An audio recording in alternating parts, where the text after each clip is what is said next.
I give the floor to the representative of the Russian Federation.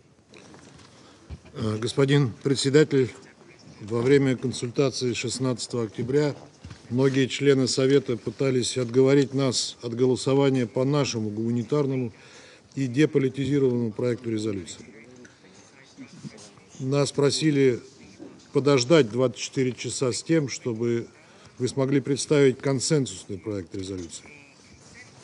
Мы с этим не согласились и правильно сделали, поскольку в итоге почти спустя 2 дня на голосование внесен проект с небольшими, но весьма... Vote is on a resolution that is slightly changed but was not discussed by the members of the Council. We regret that the Council wasted a very precious 36 hours, during which time the number of casualties increased. The strike on the hospital in Gaza yesterday killed hundreds of people. Given this, the inaction from the Security Council looks appalling. Yesterday, we did warn colleagues that we just can't waste any time now. Distinguished colleagues, I will speak frankly. The time for diplomatic metaphors is long gone. Everybody who did not support our humanitarian resolution with a call for a swift ceasefire must understand that they bear some of the responsibility for what happened. The Brazil draft resolution, unfortunately, will not help to avoid such tragedies from occurring. There is no clear call in it for a ceasefire. This is a very important thing to de-escalate the situation on the ground. It's very important wording. That has been replaced with humanitarian pauses and giving unhindered access to UN workers. But that's not the same thing. Humanitarian pauses will not help to stop the bloodshed. It is only a ceasefire that will help to do this. Furthermore, the draft still has a number of political elements in it that push us to one side and do not talk about the absolute unacceptability of the attacks on civilians in the Gaza Strip, and also as on civilian objects. The importance of this is absolutely crystal clear for everyone right now. And so we have proposed 2 amendments to address these issues. The first is an unambiguous call for a stop on the indiscriminate attacks against civilians in the Gaza Strip and on civilian objects, including the attack on the Al Ali hospital, that airstrike, and also the strong condemnation of the imposition of the blockade. The second adds to the OP a new point on the call for an immediate, durable and fully respected humanitarian ceasefire. If these are not included in the text of the document, it will not help to address the tragic, devastating humanitarian situation in Gaza. Rather, it will just worsen the divide in between members of the committee and will polarize the positions of members of the international community. We would urge members of the Council to vote in support of the amendments proposed by Russia. Thank you. I thank the representative of the Russian Federation for their statement. Would any other member wish to take the floor? I see none. Members of the Council have before them proposed amendments submitted by the Russian Federation to the text of the draft resolution contained in document S/2023/773 submitted by Brazil. Rule 36 of the Council's Provisional Rules of Procedure states the following. If 2 or more amendments to a motion or draft resolution are proposed, the President shall rule on the order in which they are to be voted on. Ordinarily, the Security Council shall first vote on the amendment furthest removed in substance from the original proposal, and then on the amendment next furthest removed until all amendments have been put to the vote. but when an amendment adds to or deletes from the text of a motion or draft resolution, that amendment shall be voted on first. Accordingly, I intend to put the proposed amendments to the vote first. I shall now put to the vote the proposed amendment to be inserted after operative paragraph 2 of the draft resolution. This amendment is contained in document S/2023/775. Will those in favor of the proposed amendment to be inserted after operative paragraph 2 contained in document S/2023/775 please raise their hand?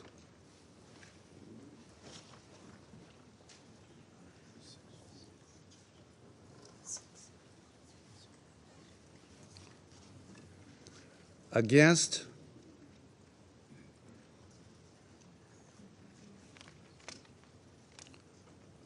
Abstentions?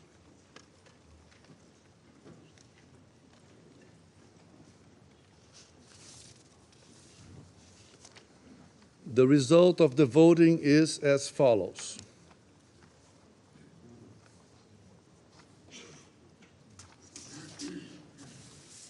Six votes in favor, 1 vote against, 8 abstentions.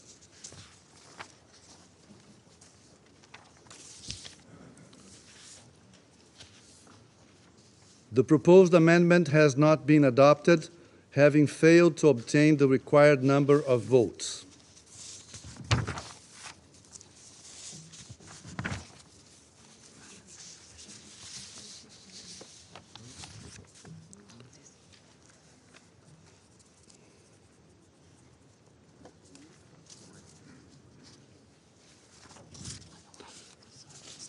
It's after.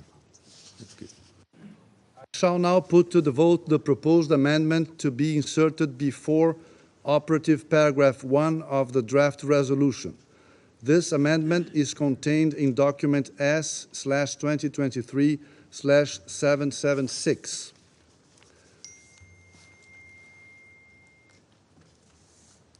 Will those in favor of the proposed amendment to be inserted before operative paragraph 1 contained in document S/2023/776 please raise their hand? In favor.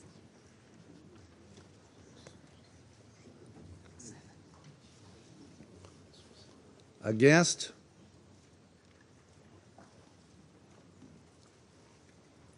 Abstentions?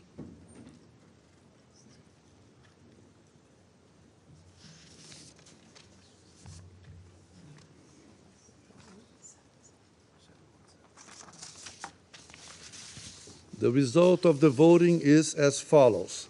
7 votes in favor, 1 vote against, 7 abstentions. The proposed amendment has not been adopted, having failed to obtain the required number of votes. The representative of the Russian Federation has asked for the floor. Господин председатель, уважаемые коллеги. Distinguished Mr. President, distinguished delegates, the vote on the immediate ceasefire and on an unequivocal condemnation of the indiscriminate attack did not get past. Those delegations who either abstained or voted against essentially were against the cessation of a bloodshed in the Middle East. There can be no other explanations of it. Of course, the colleagues here saying, well, their justification was it was not balanced. But all of these complaints are just going to be empty. You've made your choice, however, and you are going to have to bear responsibility for it to the countries, people of your countries, and to the people in the region, and the people who are living under this terrible, deadly threat. Thank you. I thank the representative of the Russian Federation for their statement. It is my understanding that the Council is ready to proceed to the vote on the draft resolution contained in document S/2023/773 submitted by Brazil. I shall put the draft resolution to the vote now. Will those in favor of the draft resolution contained in document S/2023/773 please raise their hand?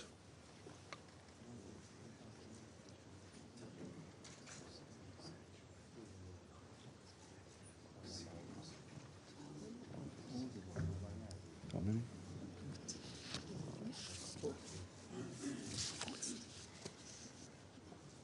Will those against?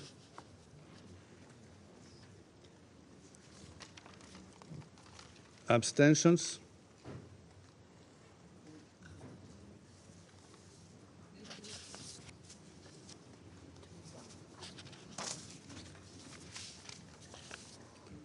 The result of the voting is as follows: 12 votes in favor, 1 vote against, 2 abstentions.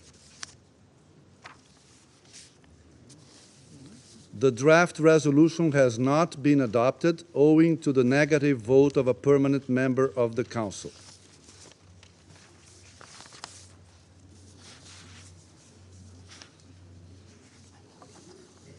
No.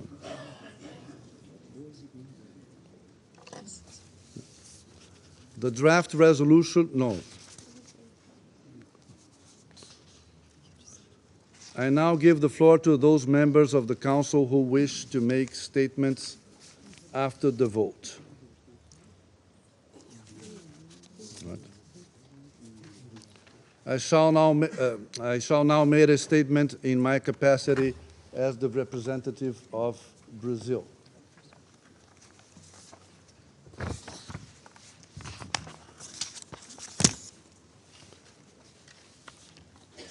Dear colleagues, at last Friday's closed consultations, Council members asked for Brazil's leadership in our capacity as presidency in October to facilitate a Council response to the escalating crisis in Israel and Palestine, in particular its humanitarian aspects. We heeded the call with a sense of urgency and responsibility. In our view, the Council had to take action and to do so very quickly. Council paralysis in the face of a humanitarian catastrophe is not in the interest of the international community. Therefore, throughout last weekend and the following days, we worked very hard through extensive and collaborative engagement with Council members to help build a unified position. While making a good faith effort to accommodate different, sometimes opposing positions, our focus was and remains on the critical humanitarian situation on the ground. Political realism guided us, but our sight was always set on the humanitarian imperative. Exactly as in other very sensitive files on the Council's agenda in which Brazil had a special role to play, international humanitarian law and human rights law provided a clear framework for action. Our proposed text unequivocally condemned all forms of violence against civilians, including the heinous acts of terrorism by Hamas and the taking of hostages. It called for their immediate and unconditional release. It also called on all parties to strictly abide by their international legal obligations, in particular those relating to the protection of civilians, civilian infrastructure, and humanitarian personnel. The draft resolution also stressed the urgent need for humanitarian access to civilians. The text incorporated urgent and multiple calls by the UN and many other actors for humanitarian pauses to allow for the delivery of aid and the voluntary safe passage of civilians. It encouraged the establishment of humanitarian corridors and other mechanisms to facilitate the smooth delivery of aid. The draft further reflected the ethical necessity to provide civilians in Gaza with electricity, water, fuel, food, and medical supplies. The necessity to be protected from forced relocation when the prevailing conditions on the ground do not ensure a safe and secure displacement. Thus, faced with heinous terrorist acts against Israeli civilians, with the forceful reaction to such acts and an ever-growing humanitarian disaster imposed on Gaza, the Council response we proposed was robust and balanced. We are grateful to all Council members who engaged with us since last Friday and demonstrated a sincere and practical commitment to multilateralism. Sadly, very sadly, the Council was yet again unable to adopt a resolution on the Israeli-Palestinian conflict. Again, silence and inaction prevailed, to no one's true long-term interest. While we deeply regret that collective action is made impossible in the Security Council, we do hope that efforts by other actors will yield positive results. They must be prompt, effective, and substantial. Hundreds of thousands of civilians in Gaza cannot wait any longer. Actually, they have waited for far too long, to no avail. I thank you. I resume my function as President of the Council. And I'll give the floor to the Russian Federation. Mr. President, dear colleagues, we have just been witnesses once again of hypocrisy and the double standards of our American colleagues, not standing in principle in the Security Council. They really did not want to have any solution found here. So because of this, they had to just be very obvious as to what their intentions were before us here all today. Now, I'm not going to waste your time on going on about this. I think it's crystal clear what's happened, but I would just like to talk about what the head of Lockheed Martin, James Head, said yesterday, talking to the American media. He said there's no point in restraining Israel from any military actions. What is the point in the future development of our military-industrial complex, which will increase by at least 2% of GDP? There are conflicts which need to be resolved with arms, and we are prepared to provide these arms, these weapons, end of quote. As we say, no comment. Really, that is the very essence of the US's policy in the region and the Pacific region. We do hope that thanks to that, our international partners, after today's vote, will have no illusions about that and what they're intending whatsoever. Thank you. I thank the representative of the Russian Federation, and I give the floor to the representative of the United States. Thank you, Mr. President. Colleagues, as we meet, President Biden is in the region. His trip is a clear demonstration of the fact that the United States is actively engaging at the highest levels to secure the release of hostages, to prevent the conflict from spreading, to stress the need to protect civilian lives, to address the humanitarian crisis facing Palestinians in Gaza, and to demonstrate to the Israeli people that the United States stands with them in their time of sorrow and need. We are on the ground doing the hard work of diplomacy, and while we recognize Brazil's desire to move this text forward, we believe we need to let that diplomacy play out, especially when Secretary General Guterres, President Biden, Secretary Blinken, and regional actors are engaged in intensive dialogue on the very issues we are deliberating on today. Yes, resolutions are important, and yes, this Council must speak out, but the actions we take must be informed by the facts on the ground and support direct diplomacy efforts that can save lives. The Council needs to get this right.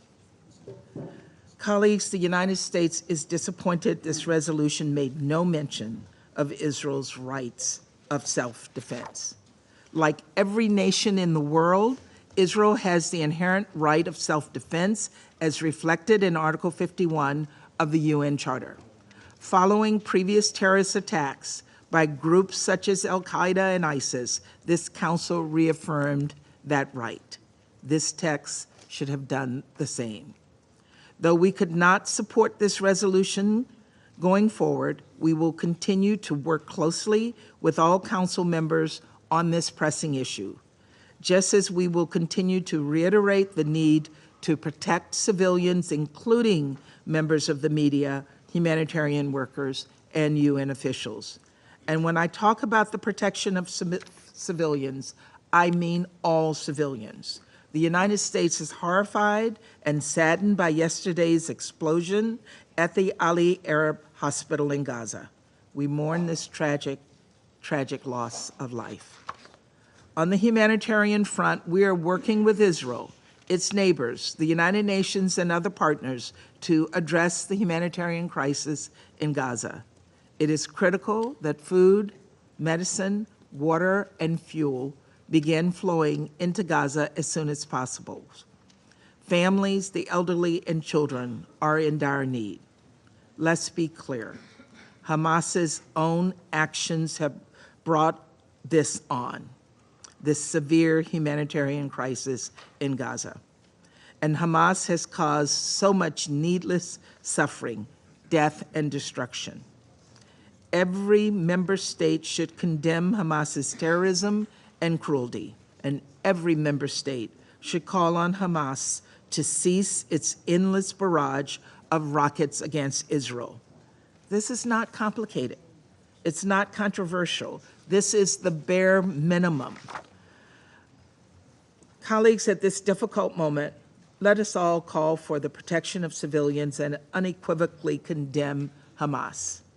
Let us all affirm Israel's right of self-defense and support the urgent diplomatic efforts underway. Let us stand with the UN and other partners as they work to alleviate the humanitarian crisis facing Palestinians in Gaza. And let us all support equal measures of justice and freedom for Israelis and Palestinians alike. Thank you, Mr. President. I thank the representative of the United States, and I give the floor to the representative of Malta. Thank you, President. Malta voted in favor of the draft resolution tabled by Brazil. Malta has also abstained on the 2 amendments proposed by the Russian Federation. Although we have no issue with the substance, we saw no reason to alter a well-crafted resolution that rests on a delicate balance and that sought Council unity on this critical matter. We deeply regret that We deeply regret that the draft resolution was not adopted and remain gravely concerned at the highly volatile situation in Israel and Gaza. Notwithstanding this decision, the Council must critically remain seized with the matter and strive to work towards constructive steps which prioritize the protection of civilians and prevent any potential regional conflagration. Within this context, Malta unequivocally condemns in the strongest possible terms the barbaric terrorist acts perpetrated by Hamas on Israeli soil and against the people of Israel. Malta emphasizes that Israel has the right to self-defense in the face of such violent and indiscriminate attacks. It has the right and obligation to protect its territory and its people in line with humanitarian and international law and the principles of distinction and proportionality. We also reiterate our call on Hamas to unconditionally and safely release the hostages immediately. President, We deeply regret that casualties of this war have already included numerous medical, humanitarian, and UN staff. Hundreds were killed in yesterday's horrific strike on the Al-Ahli Baptist Hospital in Gaza that was sheltering thousands of displaced. Such actions are deplorable. They are a blunt breach of international law, which categorically prohibits endangering civilians, medical staff, and humanitarian establishments. This is the inevitable result of the military operations that are being conducted in Gaza, one of the most densely populated places on earth. Decisions to cut off electricity, water supply, and refuse supplies of aid and fuel are also deeply concerning and are leading to catastrophic results. The evacuation order, which displaced over 1 million people to South Gaza, has had serious humanitarian consequences. Such decisions are inconsistent with international humanitarian law and must be rescinded. Malta also stresses the crucial importance that there be a rapid, unhindered humanitarian access to Gaza and urges the immediate establishment of humanitarian corridors in this regard. At this juncture, the importance of preventing a regional spillover is critical. It is therefore imperative for all parties to exercise maximum restraint and fully comply with the norms of international law. Our efforts moving forward must be steadfast in aligning with a just and comprehensive resolution of the Middle East conflict. Thank you. I thank the representative of Malta for their statement, and I now give the floor to the representative of China. Thank you, Mr. President. Mr. President, the night before last, I already gave a comprehensive account of China's views on the current situation in Palestine and Israel. In the next emergency meeting, I shall elaborate on China's position. I shall focus on China's position on today's vote, on the fact that the draft resolution failed to be adopted, and our reaction is that of shock and disappointment. The night before last, the Russian resolution focused on the situation in Palestine and Israel, focusing on the protection of civilians, and that resolution adopted received a lot of support from countries. However, some countries have chosen to cast a negative vote. The reason given at the point was that they were actually more intended to base their positions on the resolution tabled by Brazil, so as to get more time to deliberate. The colleagues from Brazil and other colleagues have agreed to that request by postponing the meeting for another 24 hours. And now it's been proposed again to this point. Over the past 40 hours, they have neither commented on opposition to the Brazilian draft, and which led us to expect that today, hopefully, they will vote in favor of this resolution, and the Council will be able to adopt the resolution favorably. However, the final result of the vote is nothing short of unbelievable. It is also the belief of China that the Brazilian resolution still has rooms for improvement. It should send a strong message asking for ceasefire and protection of civilians so as to prevent humanitarian catastrophe. Therefore, China has proposed amendments that are intended to improve the draft, while at the same time agreeing with the Russian amendments. On the Russian amendment, the fact that it failed to be adopted, we are very disappointed. That being the case, in view of the fact that the situation in Gaza is deteriorating rapidly, what happened yesterday, that is the airstrike on the hospital and things like that, resulted in civilian casualties in the hundreds. Therefore, the Council has to take rapid actions. China condemns strongly the airstrike against hospitals, and we urge Israel to effectively abide by the obligations under the international humanitarian law. We call for ceasefire and protection of civilians so as to prevent further civilian casualties. The draft resolution tabled by Brazil in general reflects the general view of the international community, representing the original initial steps to be taken by the Council to achieve a ceasefire. And they could be possibly the only possible draft that the Council can reach consensus on under the current circumstances. Some countries are already saying that the Council should take a correct action. However, the way they voted on the text in question makes us doubt their willingness for the Council to take real actions and their willingness to find a solution to the problem. In the final analysis, the Council should not stand on its hands. The current situation in Gaza is escalating. More and more civilians are paying the prices with their lives and bearing the brunt of the conflict. And therefore, on the question of ceasefire and cessation of hostilities and protection of civilians, the Council has to effectively shoulder its responsibility and play its due role. Thank you. I thank the representative of China for their statement, and I now give the floor to the representative of Mozambique. Mr. President, Mozambique wishes to commend Brazil and your presidency for the excellent leadership in conducting this work, which is thorny but important. We also thank you for providing the Security Council with a very valuable text. We have voted in favor of the draft resolution.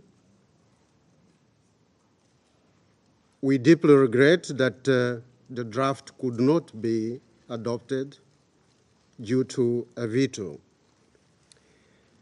In voting in favor, Mozambique wishes to express our deep concern over the outbreak and escalation of violence and deterioration of the situation in Gaza, and consequently, the unfolding humanitarian crisis. Moreover, we are deeply concerned about the human lives that are being lost on a daily basis since the conflict erupted.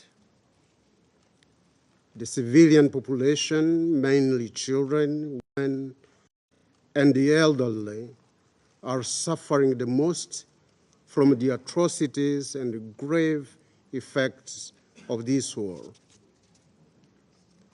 In supporting this resolution, Mozambique associates ourselves with the collective efforts of this Council aimed at ensuring the protection of civilians and the respect for international human rights law,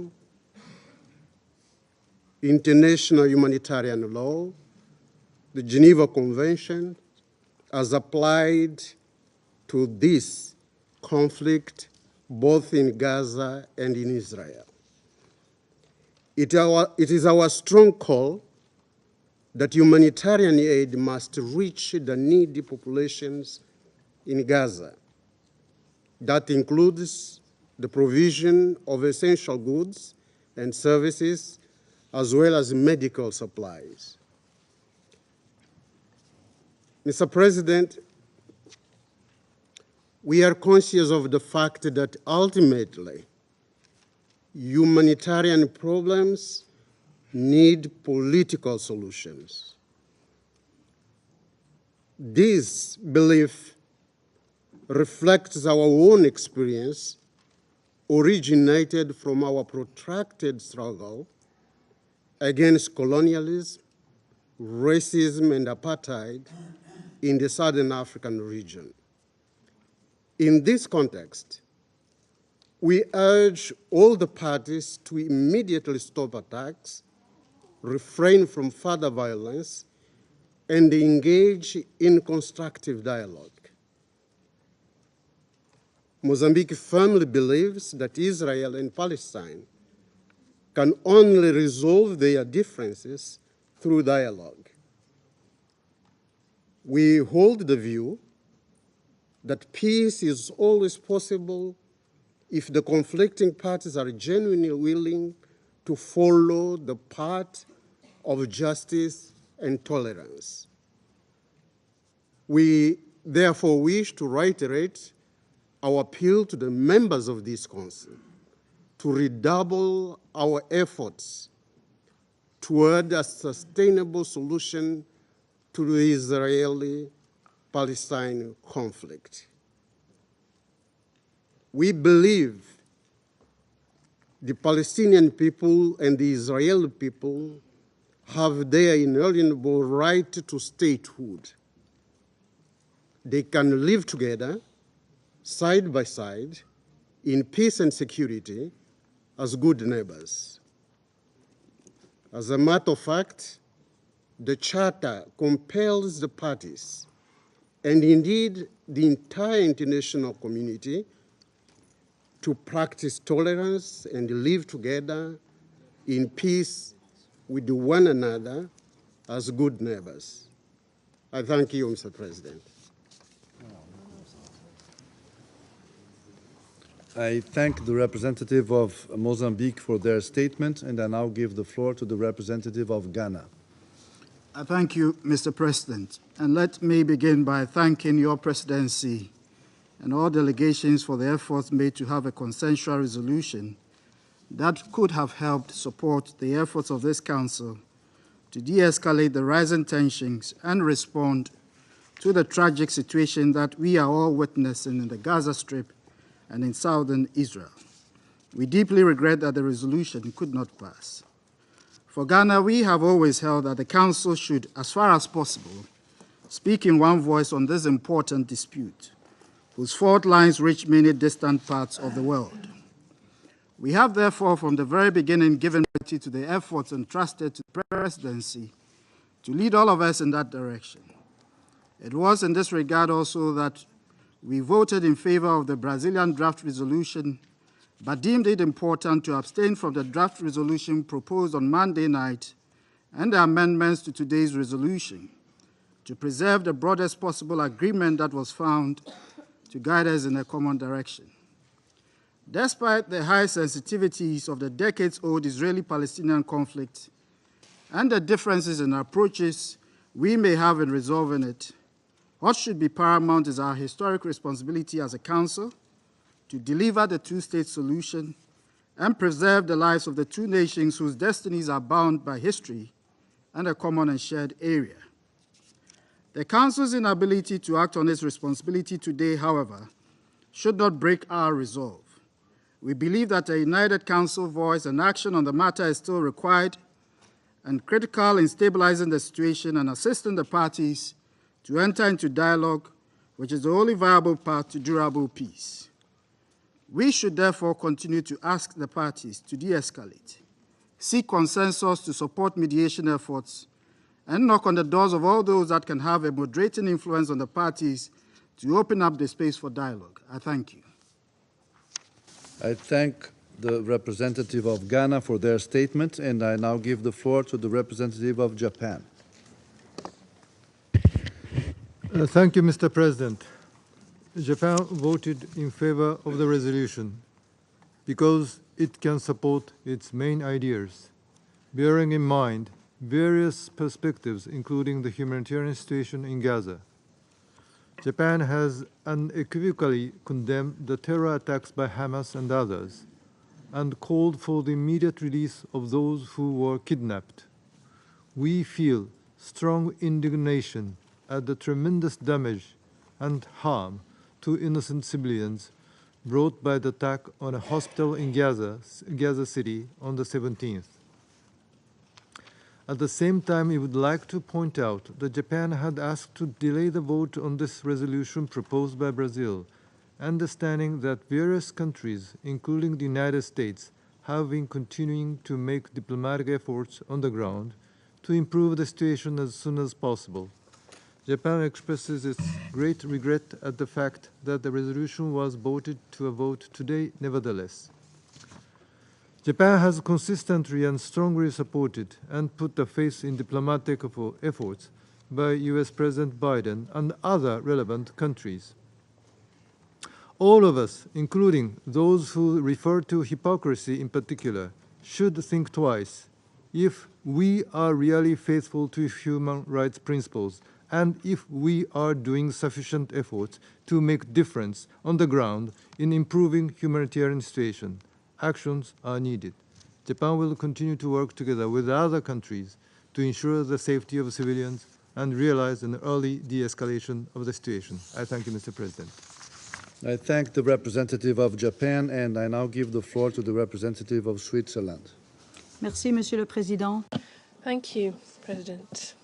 On the 7th of October already, Switzerland firmly condemned the terrorist acts, the indiscriminate attacks and hostage-taking perpetrated by Hamas against the Israeli people.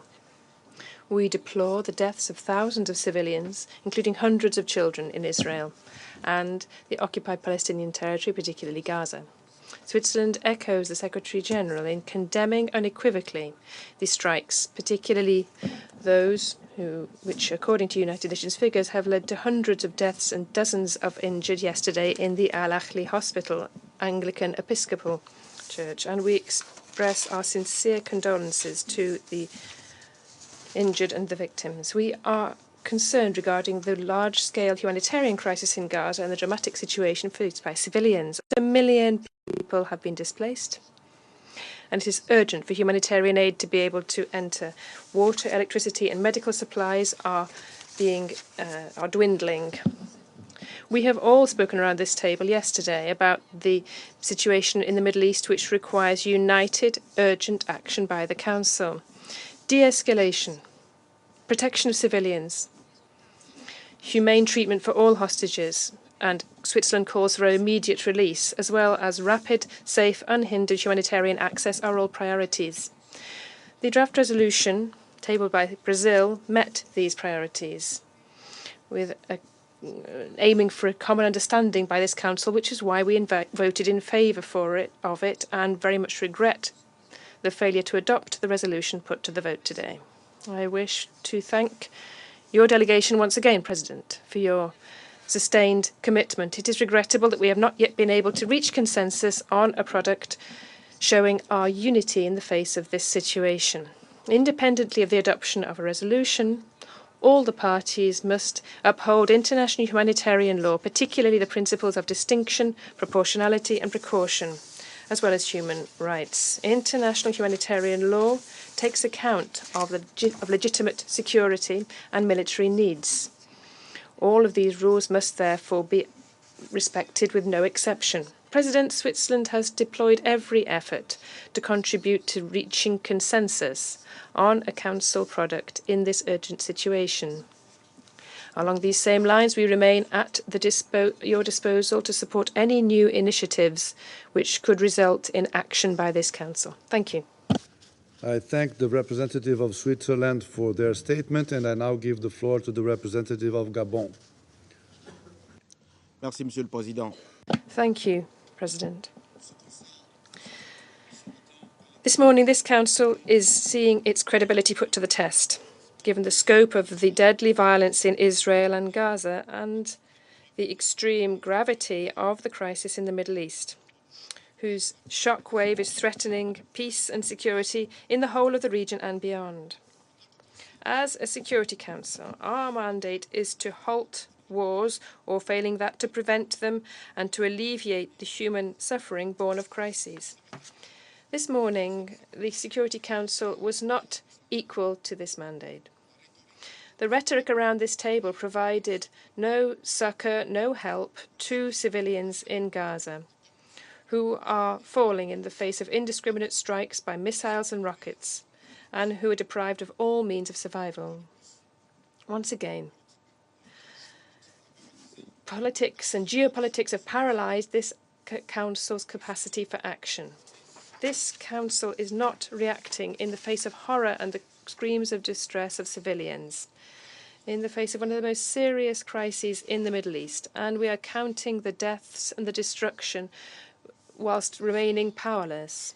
This Council has not provided any coherent response to provide a glimmer of hope to the children, the women, the hostages, and the peoples of the world who were watching our deliberations for their survival and for saving them, my country voted in favour of the draft resolution tabled by the Brazilian presidency and the 2 amendments proposed, because it is crucial and urgent to act, having issued strong condemnations of the barbaric attacks against Israel on the 7th of October last, and recognised Israel's right to legitimate defence, whilst upholding the principles of proportionality and distinction with regard to combatants and civilians.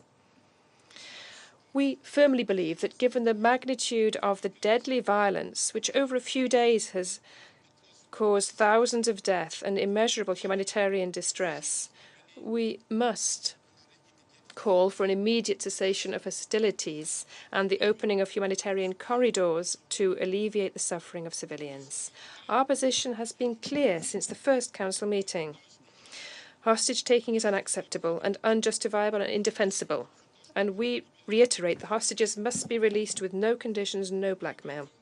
We regret the fact that the Council was unable to overcome its divisions. We must certainly show greater responsibility so as to find a solution to the crisis in the Middle East, whose chronic nature questions our credibility and tarnishes our reputation. For Gabon, the 2-state solution is the only credible alternative. We can and must achieve this through diplomacy, good faith negotiation, and overcoming fears and self-interest. Responsibility of maintaining peace and security in the region and beyond. Thank you.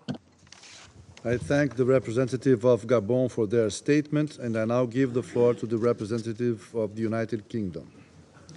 Thank you, President. And let me start by thanking you for your good faith efforts to negotiate this resolution. The draft resolution on which we have just voted rightly condemns the appalling Hamas terrorist attacks on Israel on the 7th of October. It also makes clear that all actions need to be taken in line with international humanitarian law. It stresses the importance of ensuring humanitarian access and protecting civilians, and emphasises this Council's shared priority of preventing regional escalation of the conflict. We welcome and support the draft resolution's attempts to set out the Council's view on these critical points.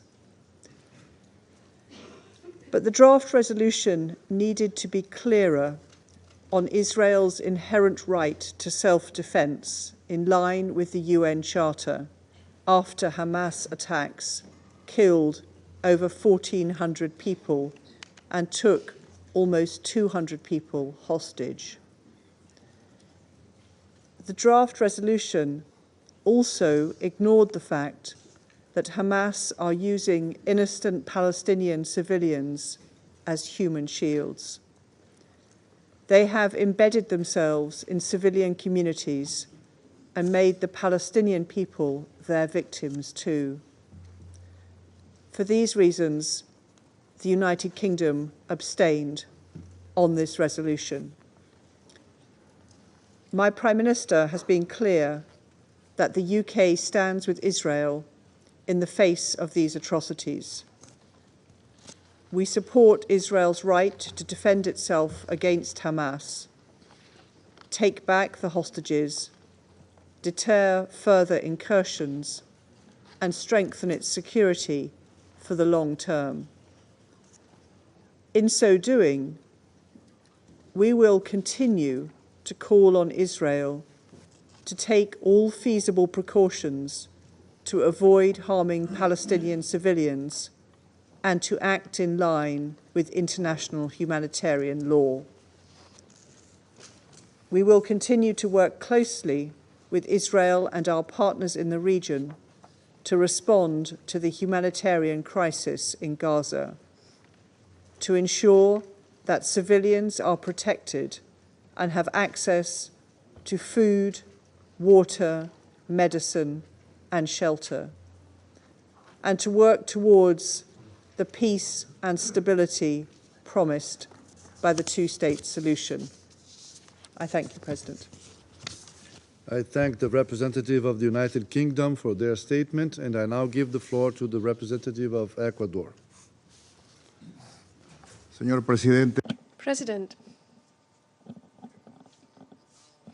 we voted in favor of the draft tabled by the Brazilian presidency, as did many other members of this council. It was the result of a constructive collective negotiating process by all members of the council. And we are convinced that the collective work and negotiation in good faith are indispensable for effective multilateralism. And these are the best way to fulfill the responsibilities placed upon us. We fully believe, President, that the Council cannot continue in silence in the face of events which are clearly a threat to international peace and security, and which are already having serious humanitarian consequences. The Brazilian presidency's draft includes elements which are necessary in the face of a situation which is worsening by the minute. The credibility of the Council depends upon our decisions at times like this. In this regard, Ecuador abstained with regard to the amendments, since these are elements which are covered in the resolution. We regret the fact that once again the Council was unable to adopt a resolution through the use of the veto. But this is not the end of our efforts. We will do everything within our reach to ensure that the Council can very soon pronounce itself and act with regard to this conflict. President, on the 24th of September 1973, the Ecuadorian Chancellor Antonio Lucio Paredes spoke before the General Assembly and said, and I quote, that it is necessary for the actions of the great powers which in one way or another support the parties to the conflict in the Middle East be guided towards seeking solutions to establish constructive peace and do not hamper possible agreements and understandings. The Middle East conflict, because of its explosive nature, compels the United Nations to tirelessly attempt to bring an end to it. Close quote.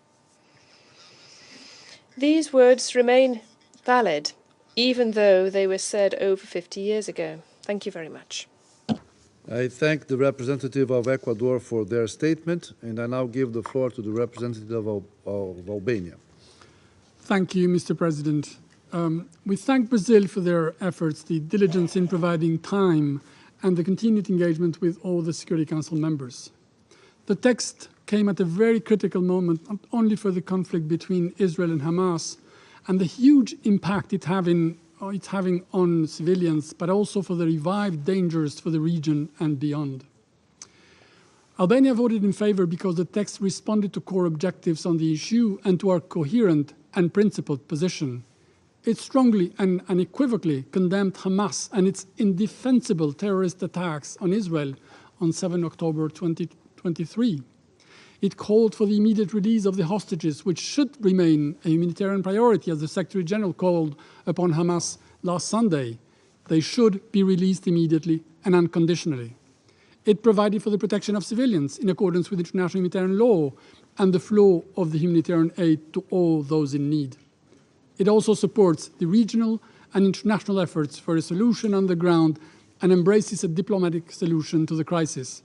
In this respect, we commend the very active engagement at every level by the United States and others to finding the best solutions on the ground. While we supported the draft, Albania reaffirms its position in full support of Israel and its right to self-defense, like every other nation under attack, which the resolution falls short to mention. I thank you. I thank the representative of Albania for their statement, and I now give the floor to the representative of the United Arab Emirates. Mr. President, it is perhaps beyond me to put into words the abject horrors we are witnessing in Gaza. That is why the United Arab Emirates fully supported the Council to take action today, and we still support that the Council does take action on this situation. For more than 140 years, the Al Ahli Baptist Hospital has provided medical care and shelter for generations of Gazans. Yesterday, more than 500 Palestinians were killed in a strike that hit the hospital. Each passing hour of this ruinous war makes a mockery of these principles of international humanitarian law. Gaza is laid to waste, and nobody feels safe. We call for a full, independent investigation into this incident, and for those who are responsible to be held accountable. As we verify information about the strike, one fact still remains indisputable. More Palestinians have died in this outbreak of violence than in any other in the history of the conflict. In less than 2 weeks of bombardment, more than 3,500 Palestinians have been killed and more than 14,000 injured. Will we continue to sit here and compare the casualties on both sides? We support no less than a full humanitarian ceasefire. We don't ask for this to be done at the expense of Israel's security, but so that people may tend to their wounded, bury their dead in dignity, and begin putting their lives back together. This ceasefire is also crucial so that vital humanitarian aid may enter and aid workers do their work safely. Mr. President, Hamas is indeed responsible for sparking this latest fire that is now engulfing the streets of Arab capitals around the region. We have called them out on this openly for the heinous attacks on the 7th of October. But make no mistake, the kindling was already there, fueled by decades of violent dehumanization, dispossession, and despair. That is why we cannot, however convenient, lose sight of the context of this crisis, the longest-going occupation in the world today of a people that do not wish to be ruled and have been let down again and again and again by all of us. Mr. President, the UAE voted for this resolution not because it is a perfect text, but because it clearly states basic principles which must be upheld and which this Council is obliged to reinforce and uphold. We really thank Brazil and its delegation for their efforts, and we remain hopeful that in the coming days we can unite behind a resolution, and that also in parallel diplomatic efforts led by the United States help lead us all off this brink that we are edging towards. As I and others said yesterday, the current escalation must drive all of us, but most importantly, Israelis and Palestinians, to the urgent work of achieving the two-state solution. Let me be clear, the only alternative to that is the violence we see right now. 3 years ago, my country established diplomatic relations with Israel. The Abraham Accords are grounded in a simple but enduring truth that peace and dialogue are better than violence and enmity. Along with our Israeli and American partners, we sought a new Middle East where coexistence and cooperation deliver prosperity, security, and peace for all. The indiscriminate damage visited upon the people of Gaza in pursuit of Israel's security risks extinguishing that hope. The region is already contending with the spillover of this crisis, and the enemies of peace are unapologetic about their aims. Let us not play into their hands. Mr. President, it has been said over the past few days that this crisis is a test for the international community and for the UN Security Council. That is true. Noa Argamani, a young Jewish woman abducted by Hamas, is in her second year of computer studies at Ben Gurion University. Her mother is undergoing cancer treatment, and she is their only child. In a conversation with a journalist about the horror inflicted on this family, Yaakov recalled that in Gaza, too, families are mourning their children. He described Israelis and Palestinians as two nations with one father, and added that we can reach true peace, and I'm praying for this to happen. Amen to the hostages' return. 22-year-old Dunya Abu Rahma, an architectural student in Gaza, is one of the thousands of civilians today fleeing south. Last night, she told CNN that up until recently, all she had been thinking about was her graduation project. Now all she thinks about is how to be safe.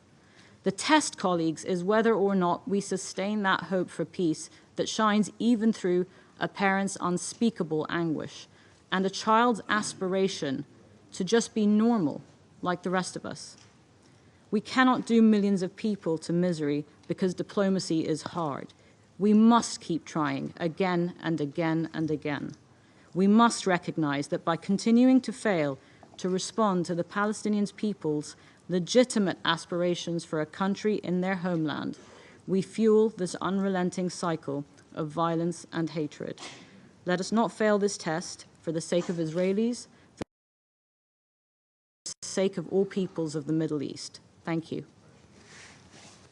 I thank the representative of the United Arab Emirates for their statement. There are no more names inscribed on the list of speakers. The meeting is adjourned.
The 9,443rd meeting of the Security Council is called to order.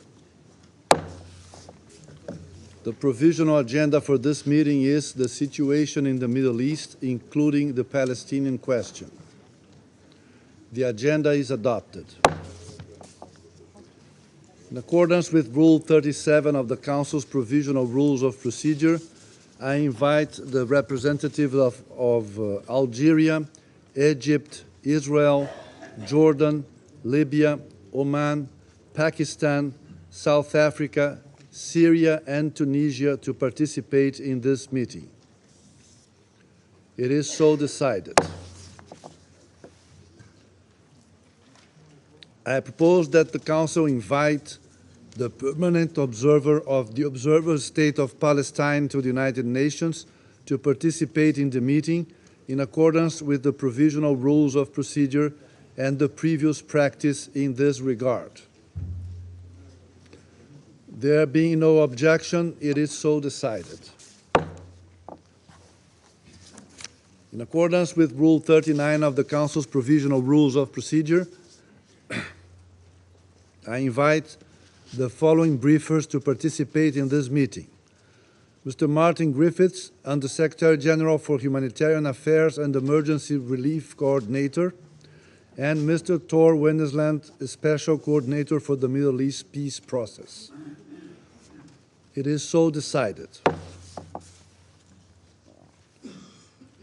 In accordance with Rule 39 of the Council's Provisional Rules of Procedure, I also invite His Excellency Mr. Olof Skog, Head of the Delegation of the European Union to the United Nations, to participate in this meeting. It is so decided. The Security Council will now begin its consideration of the item 2 of the agenda, and I'll give the floor to Mr. Tor Wennesland. Mr. President, members of the Council, the Secretary General and I have briefed this Council extensively in private over the last days on details of the horrific and unprecedented events that have been unfolding, relaying our utter condemnation, shock and regret. I will not repeat my briefings here today, noting that I will report on the situation next week during my regular monthly briefing. My colleague Martin will brief you on the humanitarian situation. Today, I want to update you on where we are on my efforts over the last days to find a way to bring the end to hostilities and spare lives of civilians. I have to be very honest here and now and say that this is one of the most difficult moments facing the Israeli and Palestinian people in the last 75 years. The massacre and despicable acts of violence and terror perpetrated by Hamas against Israelis on 7 October are seared into our collective memories. Whole families killed, women and children abducted to the Strip and held up until this day. There is no justification or excuse of such an act of terror, and I condemn them unequivocally. We are facing a devastating and clearly difficult challenge for the region and for the international community. It comes at a moment when the global institutions will need to respond to such act and crisis. They are already overstretched. We are in a war, and wars are filled with horrific scenes of violence and tragedy. Last night I watched in horror and in real time, as I was sure we all did, as reports of mass casualties emerged from what should be a protected site, shielded from danger, a place of healing. Hundreds of Palestinians were killed, patients, and those seeking shelter when Al-Ahli hospital in Gaza City was struck by lethal fire. The circumstances of this catastrophe and responsibility still needs to be clarified. And we will need to be, we will need a fact-based, fully investigation and broad investigation. But the result of all this is very clear, Mr. President. It is a terrible tragedy for those who were involved. I fear that we are at the brink of a deep and dangerous abyss that could change the trajectory of the Israeli-Palestinian conflict, if not of the Middle East as a whole. After more than a century of conflict and over half a century of occupation, we, the international community, have failed collectively to bring the parties to a just, sustained political resolution. The long-standing fissures run deep and extend well beyond the confines of Israel and the occupied Palestinian territory. The events of the past 11 days have served to reignite grievances and reanimate alliances across the region. Based on my meetings and the dynamics I observe on the ground, I would say the following. The risk of an expansion of this conflict is real, very, very real, and extremely dangerous. Mr. President, since the outbreak of the current hostilities, it has been my absolute priority to work to diminish these existential threats.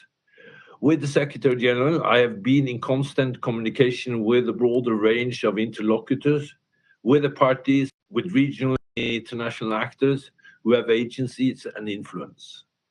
I will continue to do so. Today, I speak to you from Doha, where the authorities have assured me of their continued commitment to the Palestinian people and their humanitarian needs, and the urgency to prevent any further loss of civilian lives.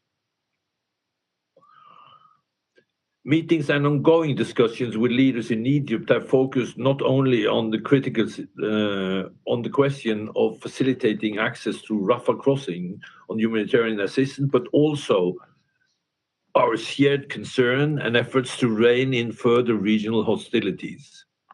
I will return to Cairo tomorrow to join the Secretary General to continue these political discussions. In this regard, we welcome President al-Sisi's swift call for a summit of world leaders to continue these discussions. I also had similar discussions with leaders in Lebanon and Jordan, as well as on repeated phone calls with the P5 and other key regional and international partners who are seized of an activity engaged and addressing this conflict. We are all seeking a common understanding and approach at this critical time. I welcome the visits of world leaders such as German Chancellor Scholz, the UK Foreign Minister Cleverly, and today, the visit by President Biden. With the parties on the ground in Jerusalem, Tel Aviv, and Ramallah, my message have remained steadfast that we must not let the dynamic of the current conflict take our eyes off what I will call the day after.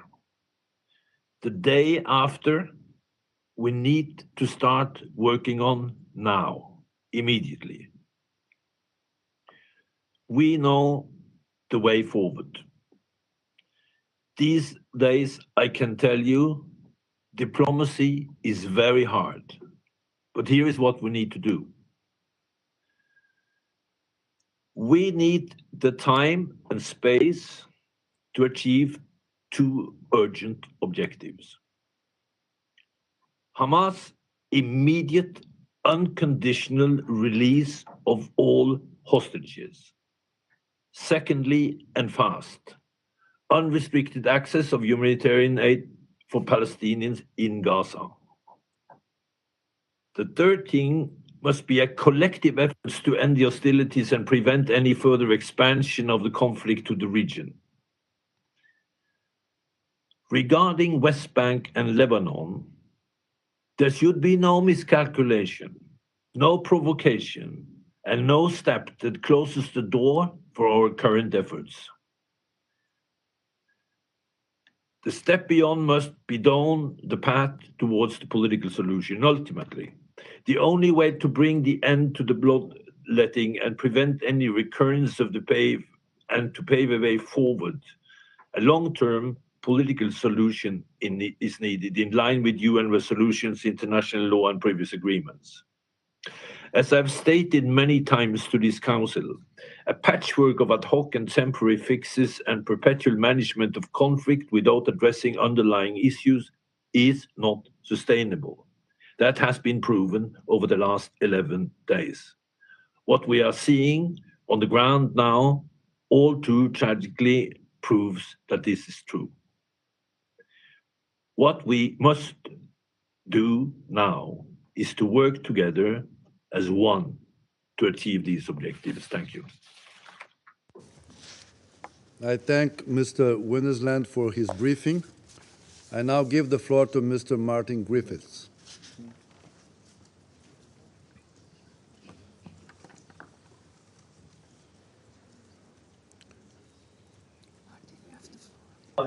Martin, you have the floor. We can't hear you.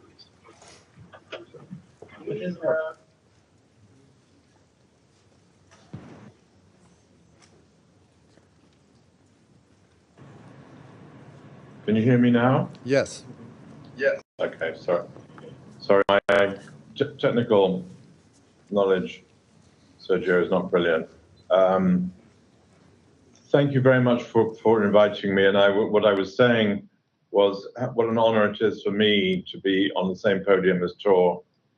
And I associate myself profoundly with every single word that he said, which is born out of years of relevant experience, including not just looking at the horrors of the last 11 days, but anxiously looking ahead at the horrors to come. So all credit to Special Coordinator Tor Wennesland.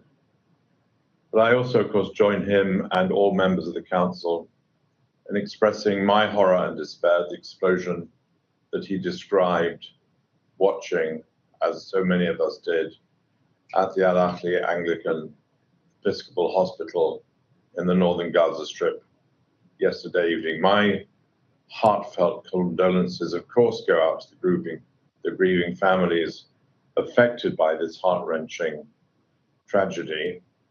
And I also extend my sincerest wishes for a swift and complete recovery to all those who've been injured.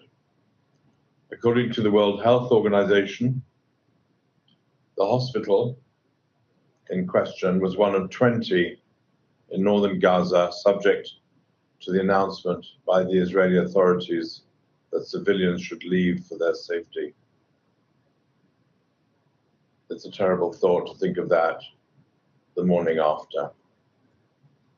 However, evacuation for many had simply not been possible due to insecurity, as we have been discussing in this chamber this afternoon, the critical condition of many of the patients, and indeed the lack of ambulances, staff, and capacity in the rest of the health system, which, as you know, Mr. President, is on its knees in Gaza. When that hospital was hit, it was fully operational, and indeed it had breached its maximum capacity. It was therefore overflowing with patients, including women and children. Dozens of healthcare providers and caregivers demonstrating their extraordinary, frankly, extraordinary courage and commitment to remain sur place, remain there to do their duties and to remain steadfast by their patients' sides. And they were also in the building. And the hospital was also hosting numerous internally displaced people who either had nowhere else to go or were sheltering there in the expectation, or at least perhaps the hope, that it would provide safety. And they were wrong. So far, reports indicate hundreds of fatalities, hundreds of civilians and healthcare workers, and I associate myself with Tor's call for a fact-based inquiry to find out how this happened. Here I want to say one thing of the highest importance to all of us in the humanitarian community and those of us, all of us indeed, who are governed by the rules of war and international humanitarian law. What happened on the 7th of October in the invasion into Israel and the taking of those hostages still taken and hidden away in Gaza was simply wrong, against the law, unconscionable, unacceptable. Their unconditional release is an essential component of any return to the kind of normalcy that Lana was describing to us earlier before this session started. Since the 7th of October, 28 health workers in Gaza have reportedly been killed. 23 have been injured. There's no lack of courage. There's no lack of commitment in that population. There have been many reports of health facilities sustaining extensive damage. Indeed, the hospital itself had already been struck, as you know, on the 14th of October. Gaza's health services, as I've been hearing here in Cairo these last day or two, are being overwhelmed by the extreme challenge of meeting the healthcare needs of the rising number of wounded patients, all the while facing significant shortages of medical supplies, water, and fuel. And the destruction of that hospital yesterday heaped further pressure on this crumbling, this failing, this sad healthcare system. Not only were the victims rushed to Shifa Hospital, one of the many other hospitals in Gaza on the verge of collapse, but it also now deprives Gaza of a facility that cared for more than 45,000 patients a year before the current hostilities. So I am compelled to reiterate, and this will not surprise anybody, as everyone else has done on many occasions in this council, that under international humanitarian law, there are simple requirements. There are simple rules of war which are applied to all of us, whatever the provocation, and God knows there has been provocation. Parties to armed conflict must protect civilians and civilian objects, take constant care to spare them from any attack. We have discussed this in almost every other conflict in this chamber around the world. This one is no different. International law affords specific protection to medical personnel and facilities to ensure the wounded and sick receive the medical care they need. It was no coincidence that one of the first humanitarian leaders on the scene after those events of the 7th of October was our dear friend and leader, Dr. Tedros of WHO. It's imperative that the wounded and sick receive the medical care they need.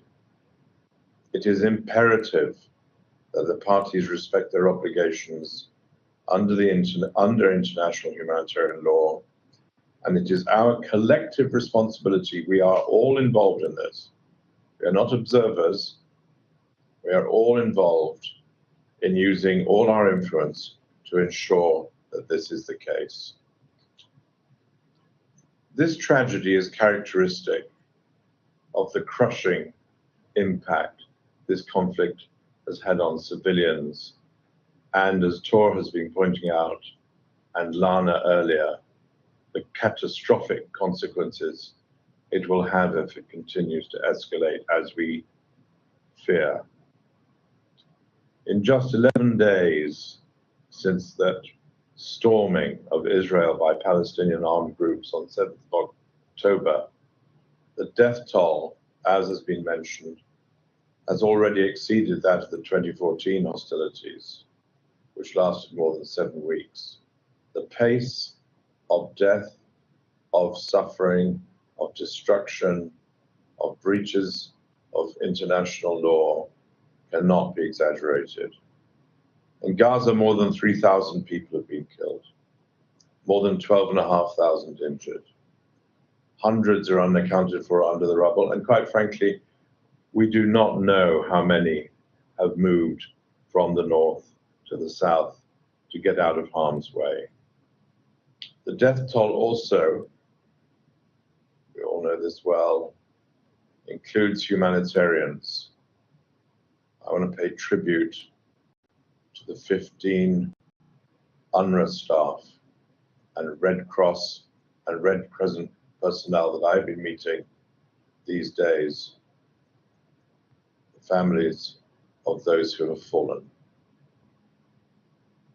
We estimate that maybe up to 1 million people have fled their homes to other parts of Gaza, but we don't really know. Many have done so in response indeed to Israel's announcement that civilians should leave northern Gaza for safety. But there is simply nowhere to go for civilians to escape the destruction and privation, both of which grow by the hour as missiles continue to fly, and essential supplies, including fuel, food, medical items, water, run low. Due to the scarcity of water, UNRWA in some locations, and I want to pay a special tribute to UNRWA for the way in which it's provided a buffer against suffering in these terrible times. And in UNRWA in some locations is being forced to ration down to providing 1 liter of water per person per day. Bear in mind that the minimum by international standards should be 15 liters, and they're getting 1, and they're the lucky ones. People have been increasingly forced to consume from unsafe sources. We're hearing many, many more reports of that through UNRWA and other agencies, placing the population at risk, of course, of the outbreak of waterborne diseases. And whether civilians move or stay, and that must be their decision, whether to move or stay, whether to move again or stay where they have moved to. Whether they move or stay, they must be protected. They must not be attacked in places of civilian infrastructures. They must be protected in places of deconfliction.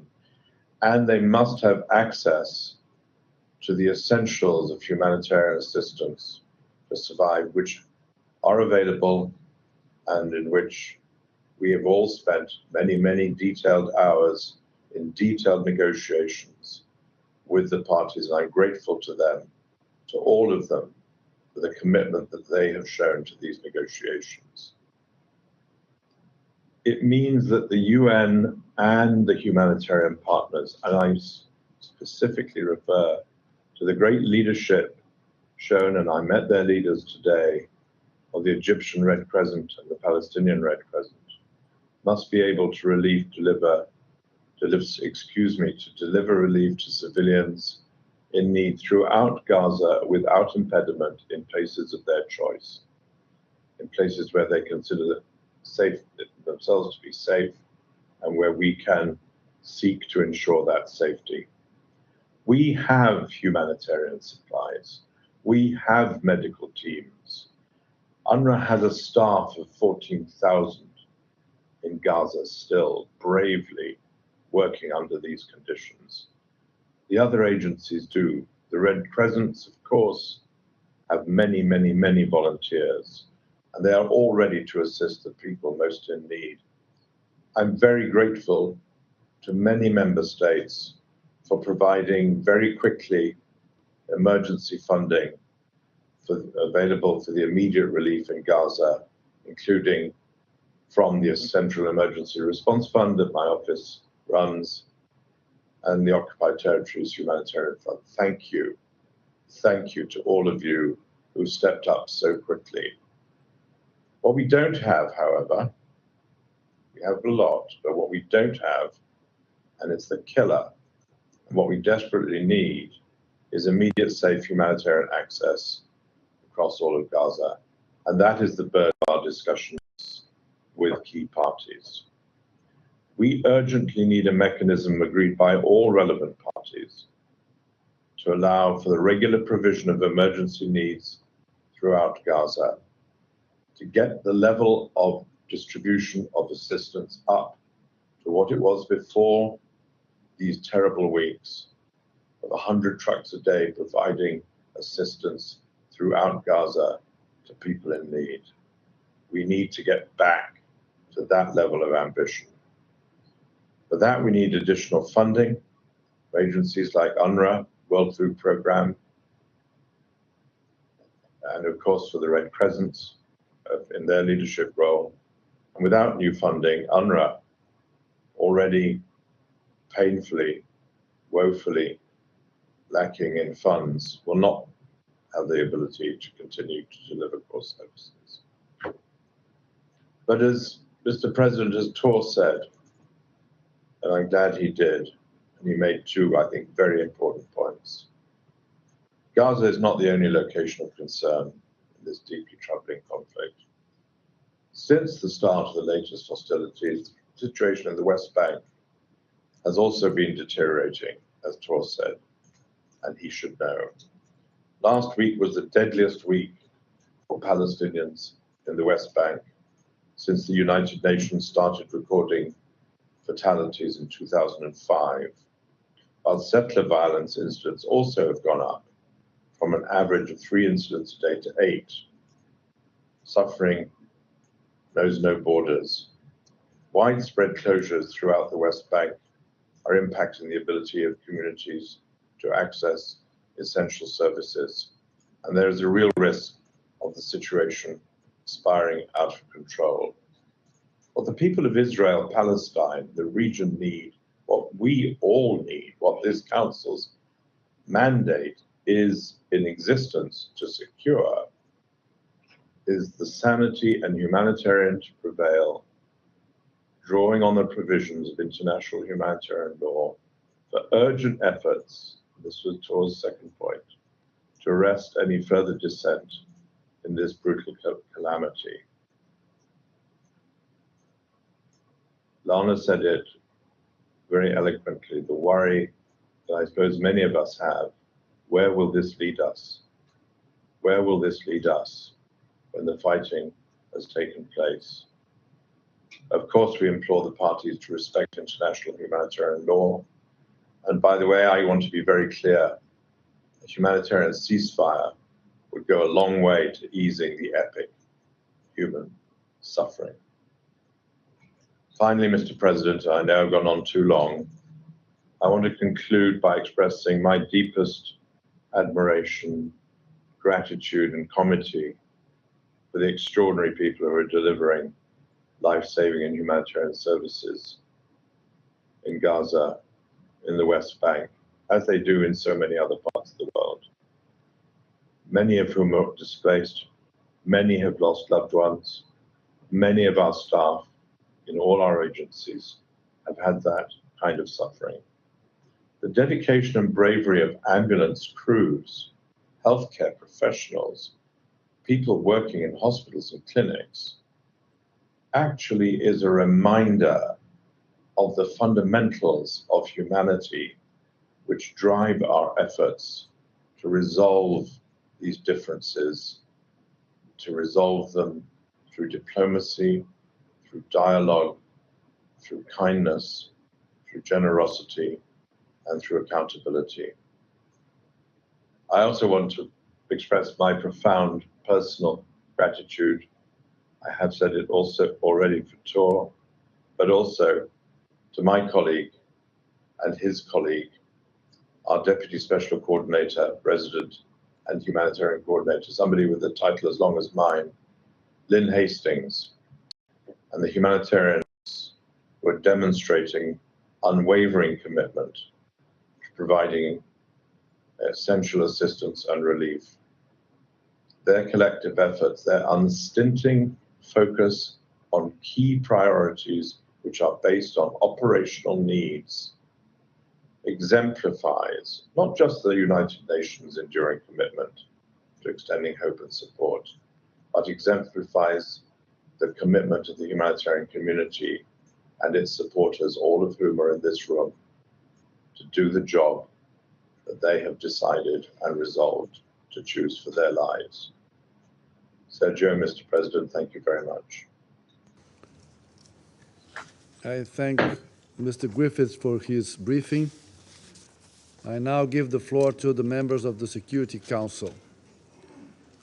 I give the floor to the representative of the Russian Federation. Mr. President, colleagues, along with the delegations of the UAE and China, we initiated today's Emergency Security Council meeting given the tragic events in the Gaza Strip. Yesterday, as a result of airstrikes, the Ali Akha hospital was destroyed in the area of Gaza City. We are deeply shocked by what occurred. The Anglican Church Hospital was one of the 20 in northern Gaza that received evacuation notices from the Israeli military. However, it was impossible to meet that requirement, and Martin Griffiths already said that, given the prevailing unstable situation, the critical condition of many patients, and also the shortage of ambulances, staff, stretchers, and alternative accommodation for the displaced persons. The airstrike on the hospital, according to latest reports, caused over 800 deaths and injuries. We are calling for an objective investigation to be carried out and for the perpetrators to be prosecuted. Mr. President, colleagues, this is the price of the inertia of members of the Council, many of whom have procrastinated over the past 11 days since the start of the escalation surrounding Gaza. We warned you about this on Monday when a number of members of the Council, guided by, in inverted commas, purely humanitarian considerations, but actually by purely political considerations, did not support the Russian draft on the ceasefire. Our document laid out a number of specific urgent measures designed to stop violence and civilian suffering, designed to release the hostages and to prevent the impending humanitarian disaster in that part of Palestine and avoid the conflict spilling over into other countries of the region. Given the extremely tense situation, action should have been taken very promptly. This is precisely why our draft did not contain political elements or views or a mention of any party to the conflict that might have complicated reaching agreement on it. Despite this, in full view of the international community, the UN Security Council, the primary body for the maintenance of international peace and security, was not in a position to adopt a decision that could have prevented the humanitarian tragedy in Gaza. The Council did not send a clear, robust collective signal with a call for a swift, lasting, reasonable humanitarian ceasefire. Today, we have seen the terrible fruit of this. Once again, it's become clear that the position of Washington and some other Western capitals did not allow for a natural, logical decision to be taken. This, given the circumstances, is an absolute key humanitarian imperative, and it is the moral duty of all responsible members of the international community. Furthermore, humanitarian considerations, the norms of international law, and the root causes of why the Palestinian question has not been settled, all things we've repeatedly and insistently stressed over recent years, of course, don't count for them. Mr. President, The number of injured and dead in Israel or dead and injured rather, was 1,400 and 3,900 respectively. And the number of victims in Palestine was more than 2,800 and 10,800 respectively. And today, these figures are even higher. As per UN reports, 450 children have died in Gaza, and some 750 are still under the rubble of the buildings destroyed during the airstrikes. More than 2 million inhabitants of Gaza still have no water, food, medical assistance, fuel, or electricity. The only border crossing on the border with Egypt, the Rafah crossing, once again is coming under missile fire and has not been opened up for civilian evacuations or the provision of humanitarian goods. De facto, the military blockade of Gaza has held hostage 1,000 Russian citizens and members of their families. Given this very worrying situation, the UN agencies, the WHO, UNICEF, the UNFPA, with one voice condemned the strike on the Al-Ahli hospital and called for a prompt active protection of civilians and medical infrastructure. Yesterday at the briefing on the situation in Gaza, the deputy head of OCHA, Joyce Misuya, noted that the number of victims of the current escalation in the Palestinian-Israeli conflict that has gone on for 11 days has already exceeded the number of victims that were killed during the hostilities in 2014. The path to that ceasefire took some 7 weeks. This cannot fail to horrify us. Humanitarian workers are dying. The number of people forced to leave their homes in Gaza is about 1 million people. The humanitarian blockade of the Palestinian enclave is pushing the entire population to the brink. The population that de facto, right before our eyes, are being sacrificed. Mr. President, we would urge the Israeli side to prioritize international humanitarian law, at the center of which is the lives of Palestinian citizens and critical emergency care and medical facilities. Humanitarian access should be provided without delay. We call for an immediate ceasefire and an opening of corridors to supply emergency humanitarian assistance to the affected areas of the Palestinian enclave and to evacuate civilians. An immediate cessation of violence against civilians as well, irrespective of where they live. In a number of Arab and European countries, there have been outbreaks of large-scale unrest, given the ongoing Israeli missile strikes. In this regard, we condemn the attacks on diplomatic missions in foreign countries, of foreign states. Mr. President, all that we're talking about just now is happening with the inaction of the Security Council, which is paralysed by the self-serving interests of some countries and with unilateral actions which not only have ended in complete failure but also have led to a widespread escalation of violence in the Middle East region. Mr. President, we are extremely concerned by the unprecedented scale of the humanitarian disaster in the Gaza Strip and the high risk of the conflict spillover. Assuming the UN Security Council is not able to come up with an appropriate response to these challenges, we will initiate the resumed 10th emergency special session of the UNGA on the protection of civilians in Palestine in order to have a comprehensive discussion of the situation regarding the Palestinian-Israeli conflict and ways to settle it. A letter on this for the President of the GA has already been written and it will be dispatched forthwith. Thank you. I thank the representative of the Russian Federation for their statement, and I now give the floor to the representative of Gabon.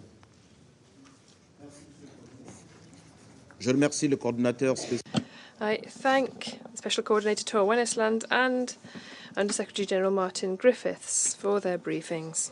President, the airstrikes which hit the Anglican hospital in Gaza yesterday, claiming hundreds of lives and numerous injured amongst Palestinian civilians, is the reflection of the extreme brutality and gravity of the war between Israel and Hamas. Gabon firmly condemns these strikes and the responsibility for these must be established. We recall also that health units and their personnel must be protected in all circumstances pursuant to international humanitarian law. Since the barbarous, unjustifiable and unacceptable attacks of Hamas upon Israel on the 7th of October, the indiscriminate deadly violence against civilians has reached unsustainable levels. My country recognizes Israel's right to legitimate defense, which must be exercised whilst upholding the principles of proportionality and distinction between combatants and civilians. 11 days since the outbreak of hostilities, scenes of war marked by indiscriminate shelling are suffused with horror, with dramatic consequences on civilians. The dead and injured are now counted in the thousands. Atrocities against women and children and destruction are all immeasurable. In addition to the cynicism of using human shields, in addition to the rejection of hostage-taking of women and children, we at the moment are seeing millions of people under siege in Gaza, without water, food, gas or electricity, with death as their only prospect. It is time to bring an end to this deadly cycle of violence and this unbearable human distress. We call for an immediate cessation of hostilities and for the opening of humanitarian corridors to assist civilian populations in need in Gaza. All parties must abide by their obligations pursuant to international humanitarian law and allow for immediate, unhindered humanitarian access to those in need. I take this opportunity to pay tribute to the humanitarian personnel who are carrying out their activities courageously in difficult, hostile conditions at risk of their lives. President, the conflagration of violence between Israel and Hamas is jeopardizing peace, security and stability in the region and beyond the epicenter.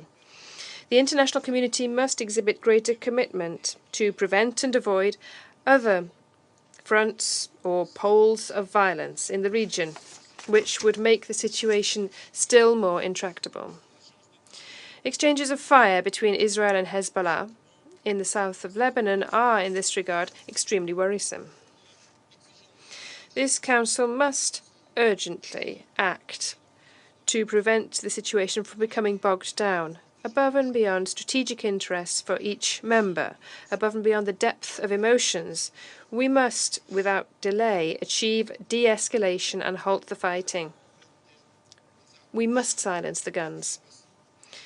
Diplomacy, dialogue and negotiation, which are at the heart of the United Nations, are the inescapable channels to achieve a solution which guarantees the rights and interests of the parties. And for Gabon, the two-state solution still has no credible alternative. Thank you. Of Gabon for their statement, and I now give the floor to the representative of China. Thank you, Mr. President. Mr. President, I wish to thank USG Griffith and Special Coordinator Westland for their briefings. I wish to particularly commend Special Coordinator Westland for his tireless efforts in actively engaging with all parties for the de-escalation of the conflict to prevent a humanitarian crisis. Together with UAE and the Russian Federation, China also requested this emergency meeting. The Al-Ahli hospital in Gaza was attacked, which claimed the lives of hundreds of innocent civilians. China is shocked by this heinous attack and strongly condemns it. The protection of civilians in armed conflict is a red line under international humanitarian law. Civilians and civilian facilities such as hospitals and schools should not and must not be targeted in military operations. The indiscriminate use of force is not acceptable, and the safety of humanitarian medical workers must be guaranteed. We urge Israel to effectively fulfill its international humanitarian law obligations. Look around in Gaza right now. Tragedies like the one at Al Ahli Hospital are unfolding all the time.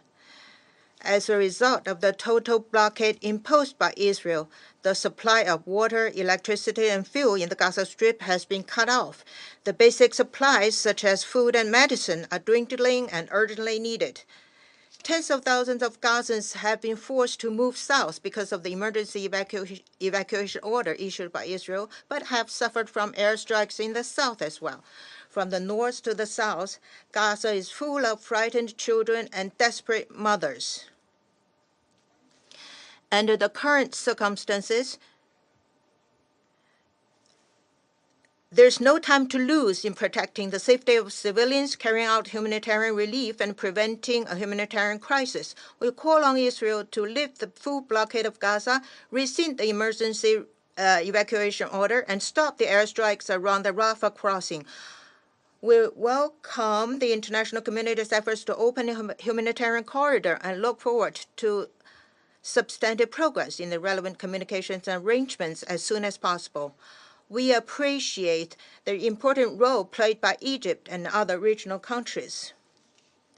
Mr. President, development over the past few days have amply demonstrated that an immediate and comprehensive ceasefire must be the overriding priority. As long as the war continues, more violations of international humanitarian law are inevitable. Without a comprehensive ceasefire, any amount of humanitarian assistance will be a drop in the bucket. If the current fighting in Gaza is allowed to drag on, the end result will not be a complete victory, military victory for any side, but rather most likely will be a catastrophe that will engulf the entire region, that will probably completely end the prospect for a two-side solution, plunging the Palestinian and Israeli peoples into a vicious cycle of hatred and confrontation. Arab countries have issued a strong call for an immediate and comprehensive ceasefire. The international community should heed this just call of Arab countries and the Palestinian people. We should unite all current diplomatic efforts towards this goal. China welcomes any initiative that is conducive to easing the humanitarian crisis and reducing the suffering of civilians, and supports all efforts aimed at de-escalating the conflict and restoring peace. We hope that all parties concerned will maintain impartiality, actively leveraging their influence on the parties concerned to promote calm, restraint, and work for the cessation of hostilities as soon as possible. Under the current circumstances, all diplomatic efforts should work to send a unified signal. First, there are no winners in wars. Violence for violence can only lead to more serious crises. There must be an immediate ceasefire, abundant military means, and return to the track of dialogue and negotiation. Second, any violence and attacks against civilians should be rejected. Both the Palestinians and the Israelis have the right to be free from fear, and their security should be equally protected. Third, international humanitarian law must be followed. The basic needs of the people of Gaza must be ensured. The humanitarian corridor must be opened immediately, and the hostages must be released. Fourth, the fundamental solution to the Palestinian-Israeli question lies in the implementation of the two-state solution based on relevant UN resolutions and other international consensus to achieve a comprehensive, just, and lasting settlement so that Palestine and Israel can live side by side in peace. Mr. President, the Security Council bears the primary responsibility for maintaining international peace and security. In the face of the continuing spread of conflicts and the increasingly imminent humanitarian disaster, the Security Council has no reason to remain silent and no excuse to delay further. China does not agree with the claim that the Security Council actions will interfere with ongoing diplomatic efforts. Though the draft resolutions proposed by both Russia and Brazil have not been adopted, the Security Council cannot stop at this. China expects all members of the Security Council to face up to their responsibilities under the Charter, respond to the expectations of the Palestinians and the Israeli peoples and of the international community, move forward in unity and build consensus and make binding decisions on the current crisis situation, decisions that will stand the test of history and conscience. China has been making efforts all along. We will continue to work with the international community to play a constructive role for the ceasefire and the cessation of hostilities, the protection of civilians, and the prevention of further humanitarian crisis in order to realize a comprehensive, just, and lasting solution to the question of Palestine. Thank you, Mr. President. I thank the representative of China for their statement, and I now give the floor to the representative of Ghana. Thank you, Mr. President. And we have listened carefully to the sobering briefing by Special Coordinator Tor Wennesland and USG Martin Griffiths. We remain deeply concerned by the unfolding developments in the Gaza Strip and Israel. At the outset, whilst reiterating our strong condemnation of the present hostilities initiated by the Hamas militia on the 7th of October 2023, we are profoundly distressed by the attack on the Al-Ali hospital in Gaza that was also sheltering civilians at the time it was hit. We condemn the attack, which adds to the growing frustration and human tragedy of this conflict, and we call for a full and transparent investigation of the incident and the establishment of accountability. Since 7th October, the world has witnessed unimaginable horror in southern Israel and in the Gaza Strip. Many lives have been lost, and many more will be lost if the fighting does not stop. We deeply regret the high civilian cost arising out of the present hostilities and express our solidarity and sympathies to all the families who have lost loved ones to the violence in both Israel and Palestine. Mr. President, Ghana believes that as a council and at this time, our foremost responsibility alongside that of the wider international community should be saving lives, all lives. In this regard, we call on Hamas to immediately and unconditionally release all hostages and concurrently urge both sides to halt the firing of rockets and missiles. We further urge Israel to restore essential services such as electricity and water supply to Gaza and permit humanitarian access of food and medicines to the vulnerable populations in Gaza.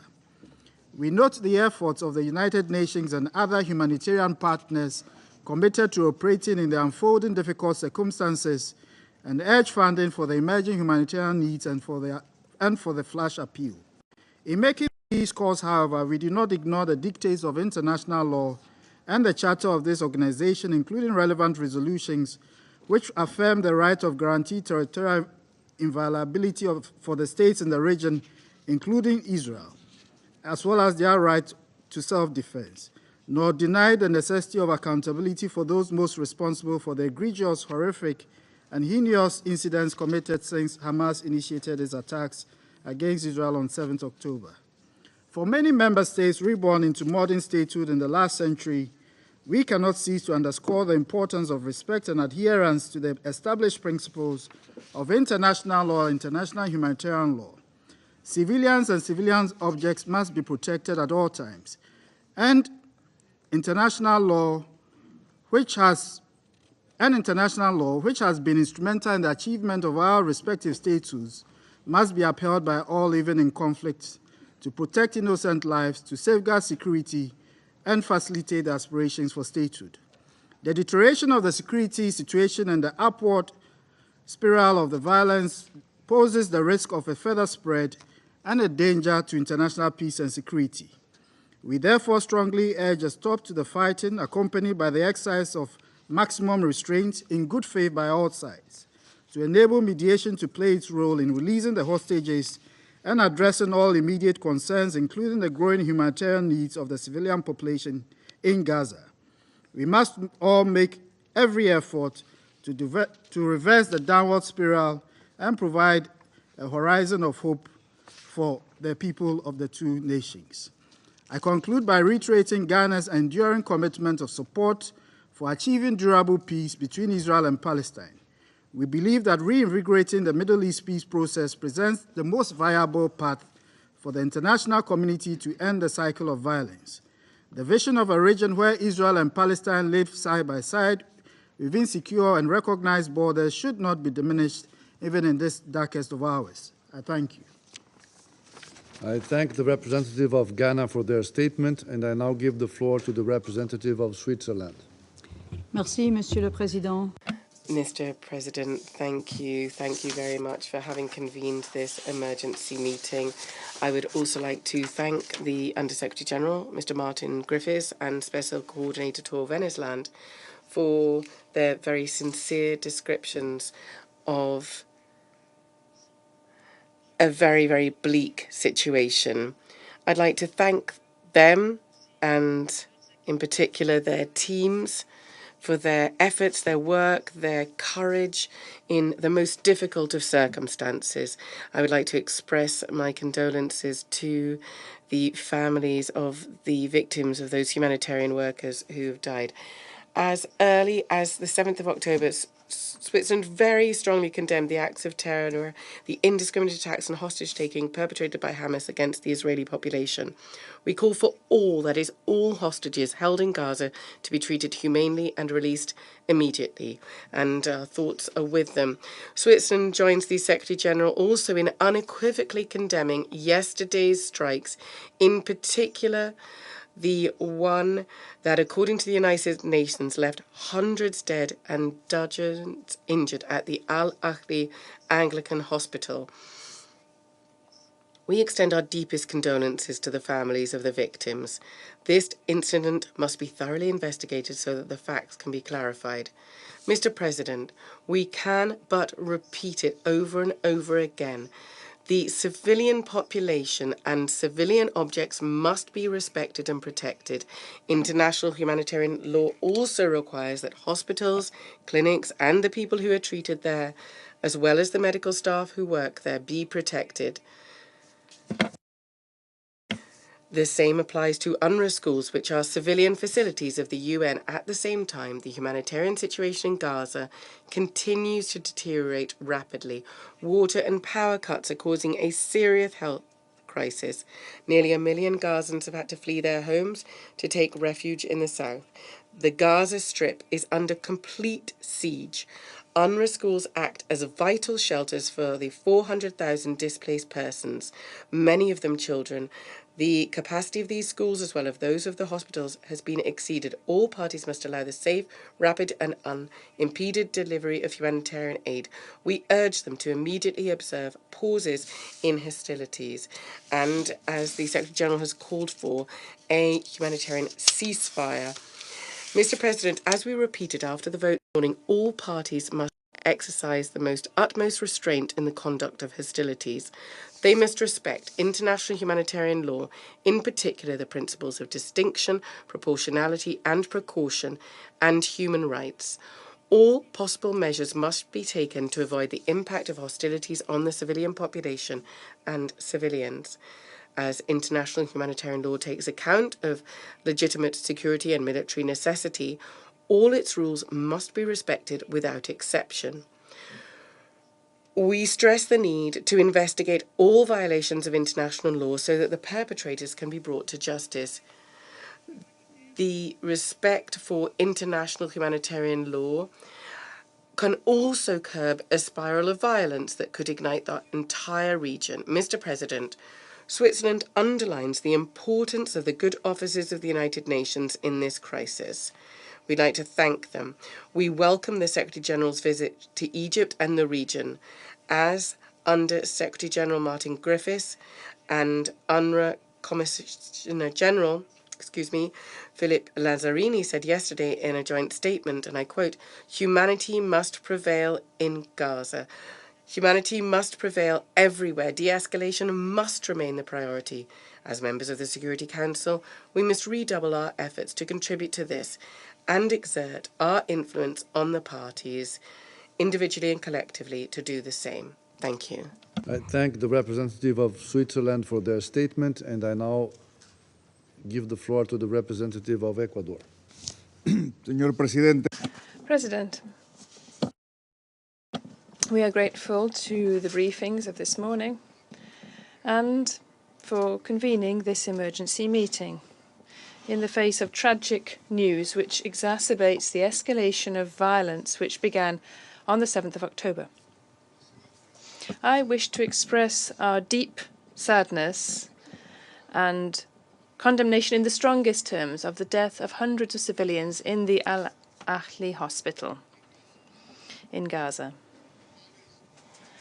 Hospitals cannot be the target of attacks in any circumstances or for any pretext. There is no justification at all for what happened yesterday.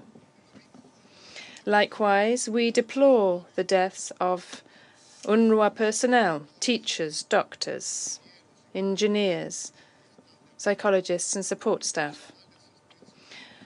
Humanitarian assistance staff must always be protected. President, since this is the first time I will be referring to this publicly, above and beyond the explanations which we provided this morning with regard to the vote, I wish to reiterate our absolute unequivocal condemnation of the unjustifiable terrorist attacks perpetrated by Hamas. We also express our condolences to the families of the victims of these heinous acts and our solidarity with the people of Israel and other countries whose citizens were affected, including Latin American citizens. We demand that hostages taken by Hamas be released immediately and unconditionally. There is no possible justification of any kind for attacks against innocent civilians, and this is still worse if they are being used as human shields. Hamas's terrorist attacks do not represent the Palestinian people. They do not represent the Palestinian people, nor their inalienable right to self-determination, nor their legitimate aspirations to live in security, liberty, justice, opportunities, and dignity. At this time, painful and unacceptable deaths of innocent civilians are still happening, including women and children in Palestine. We reiterate our solidarity with their families and the peoples.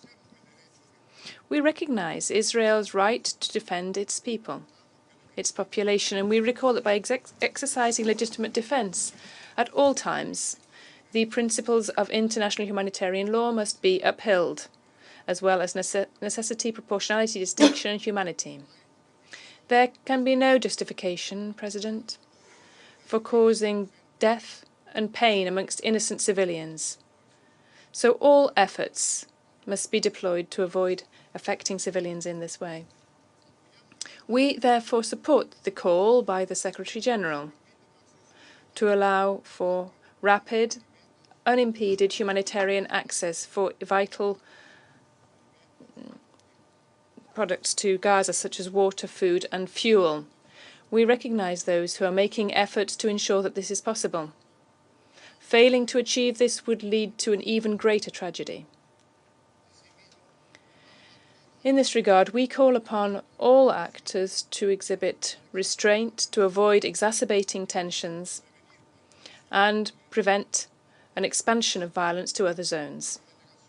As my delegation has said on numerous occasions, the only way to end this conflict is through a negotiated, definitive, and just solution for the parties, with the two-state solution, Palestine and Israel, upon the basis of 1967 borders and the relevant resolutions.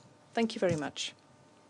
I thank the representative of Ecuador for their statement, and I now give the floor to the representative of France. Monsieur le Président. President, I thank Mr. Griffiths and Mr. Wennesland for their briefings. The situation in Gaza and the region is getting worse since the terrorist attack against Israel by Hamas on the 7th of October.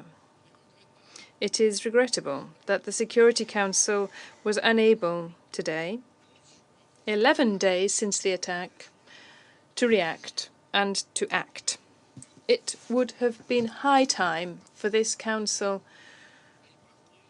to call for sparing the lives of all civilians. France condemns in the strongest terms the strike against the Al-Ahli hospital in Gaza City, which claimed a large number of Palestinian civilian victims.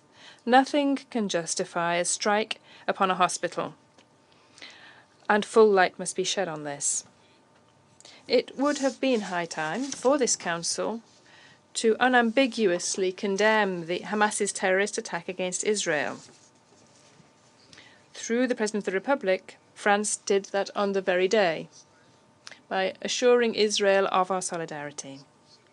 It is for these reasons that France voted in favour of the resolution put to the vote today by Brazil. This draft unambiguously condemned acts of violence and terrorism against civilians and called for the urgent opening of humanitarian access to Gaza. Civilians who wish to be able to leave must be able to do so, and Hamas must not prevent them from this. France thanks Brazil for its initiative and its coordinating role. President, Israelis and Palestinians deserve to live in peace and security. I wish to recall France's unwavering solidarity with Israel in these testing times and our deepest condolences to all those families who have lost loved ones, including a significant number of French nationals. France reiterates its unswerving attachment to Israel's security and recalls Israel's right to defend itself whilst fully upholding international humanitarian law and preserving civilian populations in the face of the cowardly terrorist attacks targeting them. France also recalls that international humanitarian law is an obligation for everyone. The protection of civilian populations must be ensured. Humanitarian access to the Gaza Strip must be open without delay, and this means that the security of civilians must be fully guaranteed by humanitarian pauses. With this resolution, the Security Council could have recalled the urgent obligation to allow for the provision of vital supplies to the population of Gaza: water, food, electricity, fuel, medicines. The Council could have called for safe, unhindered access for United Nations and ICRC humanitarian workers to Gaza. With our partners, France is taking every measure to support the United Nations humanitarian operations in Gaza. We call upon members of this Council to do the same. In the face of the humanitarian emergency, France has mobilized €10 million of supplementary humanitarian aid for the population of Gaza, which will in particular finance actions by United Nations agencies such as UNRWA and the World Food Programme, as well as humanitarian NGOs. President, only a resumption of dialogue will allow for an end to the relentless violence. The emergency is a humanitarian one, but it is also a diplomatic one. We must do our utmost to avoid a regional conflagration. Those protagonists who could benefit from the situation must abstain from joining the conflict. President, the events of recent days confirm the fact, although it was hardly necessary to do so, that a political resolution to the Israeli conflict is urgent. The conditions for lasting peace are well known. They are indispensable guarantees for the security of Israel and a state for the Palestinians. The legitimate aspirations of the Palestinian people and the security of Israel are an indissociable whole. This is a line which France has always defended and will continue to follow. We must collectively mobilize in order to achieve this. Thank you. I thank the representative of France for their statement, and I now give the floor to the representative of Japan. Thank you, Mr. President. I thank Special Coordinator Tor Wensland and USG Griffiths for their updates. The past 2 weeks have been painful, tumultuous, and devastating. The situation in the Middle East is at a dangerous point where the risk of escalation is extremely high. We unequivocally condemn the terror attacks by Hamas and other Palestinian militants in Israel on October the 7th, where more than 1,300 were killed, 3,600 wounded, and nearly 200 taken hostage, overwhelmingly civilians. Japan demands the immediate release of the hostages without conditions. We are particularly appalled by the destruction of Al-Ahari Arab Hospital yesterday, where hundreds died. We feel strong indignation at the tremendous damage and harm done to innocent civilians. Attacks against hospitals or civilians cannot be justified on any grounds. Japan expresses its heartfelt sympathy to the victims and injured and others, and offers its condolences to the bereaved families. It is vital that humanitarian aid reach the people of Gaza. Humanitarian corridors must be established so humanitarian actors can safely deliver food, water, fuel, and medicine to the population. We echo the Secretary General's call on Israel to ensure rapid and unimpeded access for humanitarian aid to reach those relying on this assistance for their survival. The risk of spillover, both regionally and globally, is real.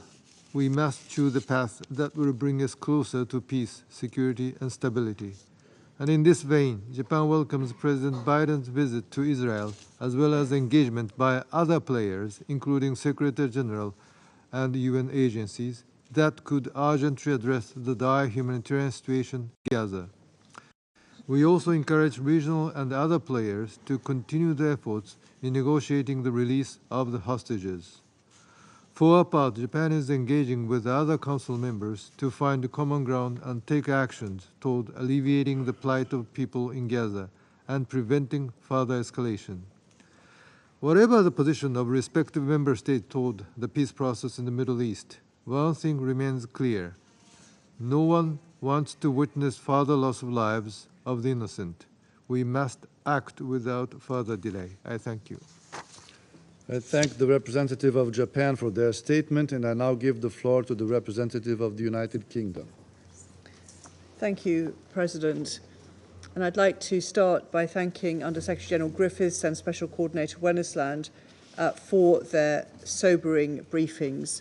And through you, may I also thank your teams who are working tirelessly in the region, including in the face of considerable personal risk. And again, we extend our condolences to those who have lost their lives. President, the UK is shocked and deeply saddened by the destruction and the hundreds of lives that were lost and people who were killed at the Al-Ahli hospital in Gaza yesterday evening. This is a devastating loss of life, and our thoughts and prayers are with those who were impacted.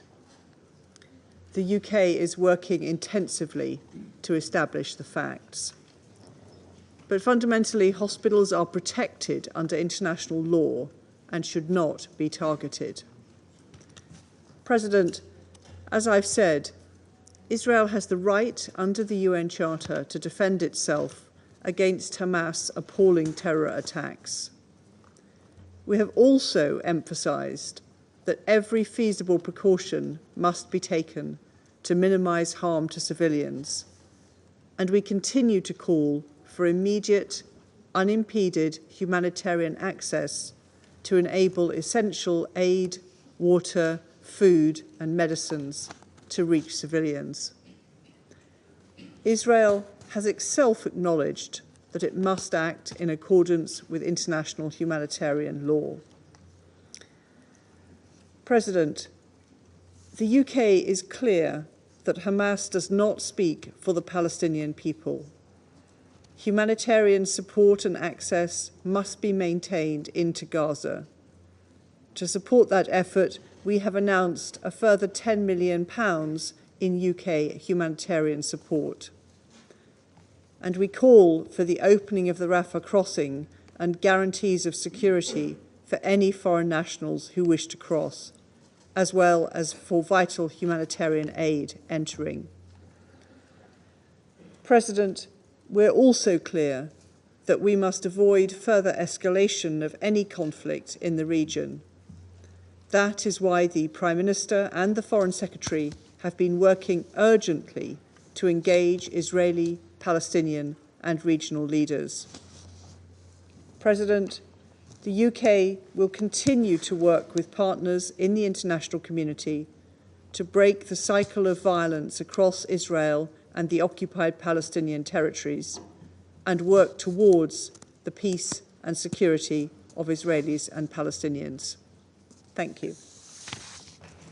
I thank the representative of the United Kingdom for their statement, and I now give the floor to the representative of Albania. Thank you, Mr. President. I thank Special Coordinator Westland and USG Griffiths for their sobering briefings. The Middle East is in danger, one that we have not witnessed for decades. The dire humanitarian situation, as we heard, needs no explanation. The world is still in shock by the heinous and indefensible terrorist attack of Hamas and its consequences, including some 200 hostages. Given the brutality of attacks everyone has witnessed, there is reason to believe that the innocent people affected, if still alive, are kept somewhere in Gaza under conditions hard to imagine and describe. We strongly condemn such acts and reiterate our call for their immediate and unconditional release. Albania strongly condemns the terrorist attacks of Hamas and reiterates the call for a global condemnation of terror anywhere, by anyone, anytime. Terror cannot be justified. It cannot be excused. It should not be condoned, it should not be applauded, and it should not be glorified. It must only be condemned, and by all, it must be fought.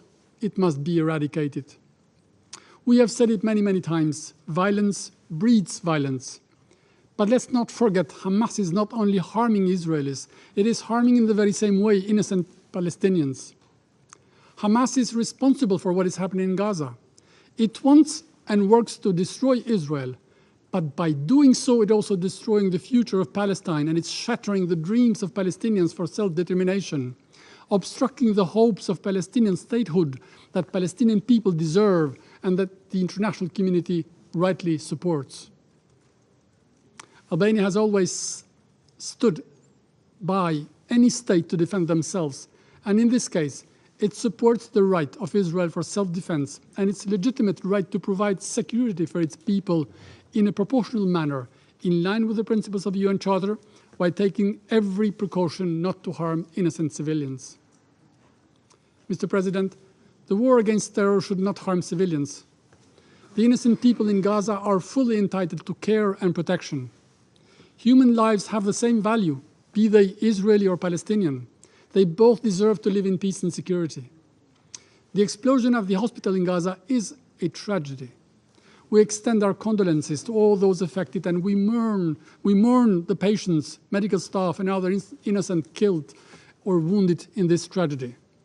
Nothing can justify striking a hospital, and nothing can justify targeting civilians. Everything must be done to allow the humanitarian assistance to reach everyone in need. We call for the opening of humanitarian routes and the assistance to flow unhindered for anyone in need. Colleagues, as in every conflict, in the absence of independently verified facts, guilt shifts sides, amplified nowadays like never before by social media. We must stick to facts, not judged by emotions. Therefore, all the light must be shed on the hospital attack. Facts have to be established and perpetrators must be held to account. Colleagues, in less than 2 weeks, thousands of Israelis and Palestinians have been killed. Innocent people are taken hostage. Thousands of rockets have been launched indiscriminately in Israel, and Gaza is being destroyed. Peace and security in the entire Middle East are under threat, and the risk of larger conflagration is real. Words of peace and calls for calm and reason may not be heard because of the noise of the war. But we should never, ever resign from efforts to bring the peace process back on track whenever this is possible. The regional and international actors must continue their efforts in order to respond quickly and wisely to the new reality and avoid the crisis spillover in the region and beyond. For us, there is no alternative. There can be no other possible solution than the one we have always supported and embraced. 2 democratic states, Israel and Palestine, for 2 people, Israelis and Palestinians living side by side in peace, security, and dignity. And I thank you. I thank the representative of Albania for their statement, and I now give the floor to the representative of Malta. Thank you, President, for convening this emergency session. I also thank Special Coordinator Wennesland and USG Griffiths for the sobering briefings. All words will fall short as describing the horror that befell the Ali Baptist Hospital and the people of Gaza yesterday. One missile strike ended the lives of hundreds of people, all of whom were already acutely vulnerable. Malta condemns this action in the harshest terms. It tragically illustrates that there are no safe zones in Gaza. The Gazan population has nowhere to go. Many women and children, believing hospitals to be sanctuaries, have sought refuge within their confines, trusting in their status as protected spaces. While we recall the terror perpetrated by Hamas, as we speak, countless civilians in Gaza are devoid of basic amenities like running water or electricity. There is growing concern of dehydration and waterborne diseases, given the collapse of water and sanitation services. People are turning to UNRWA schools and hospitals throughout the area, seeking assurances of safety.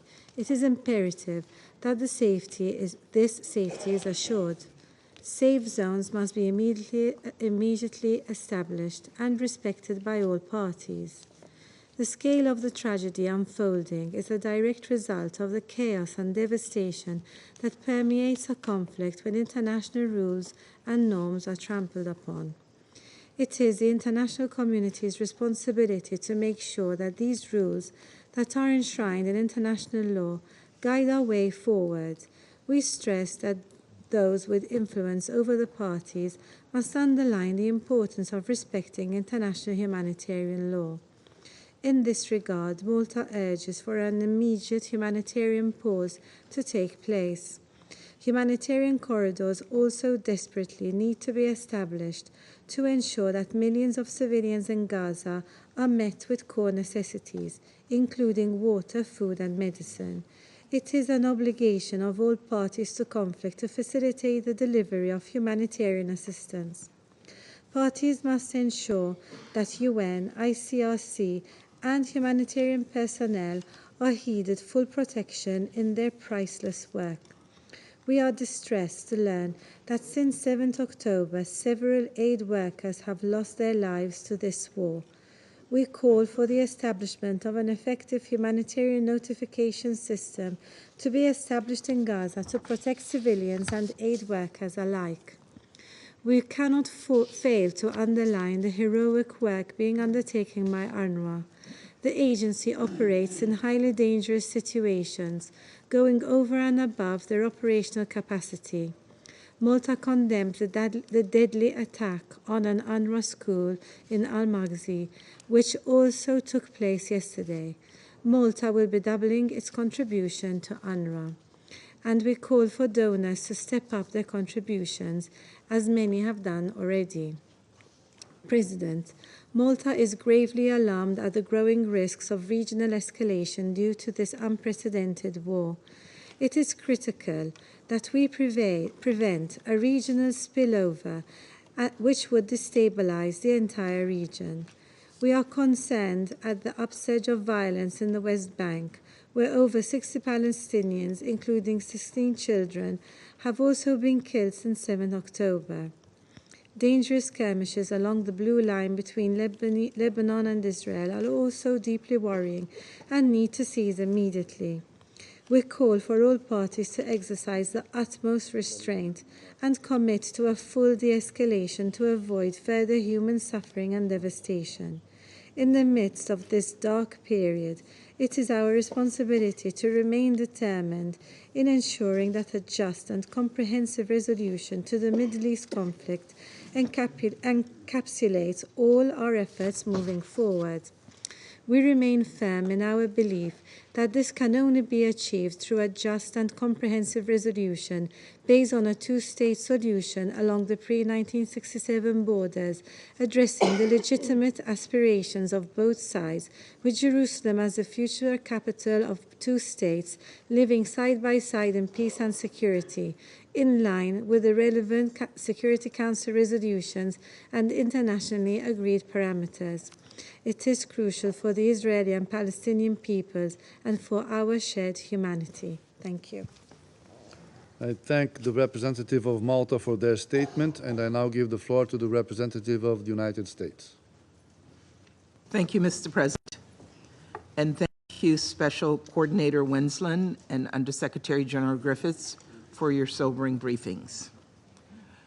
Colleagues, President Biden just spoke to these issues in Israel, and he has made clear the United States is outraged and saddened by the explosion at the El Ali Hospital in Gaza.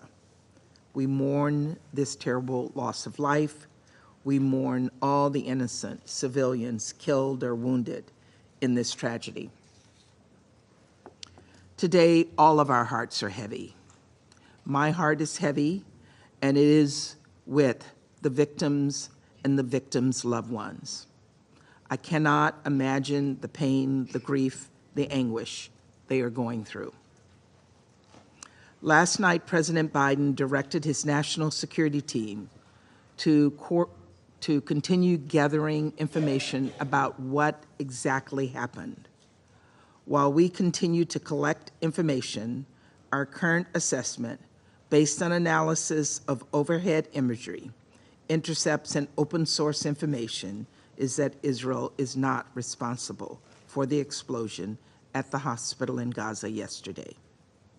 Colleagues, the President has made clear, as I have in this Council, that we stand unequivocally for the protection of civilian life during conflict, unequivocally, in this conflict and in any conflict.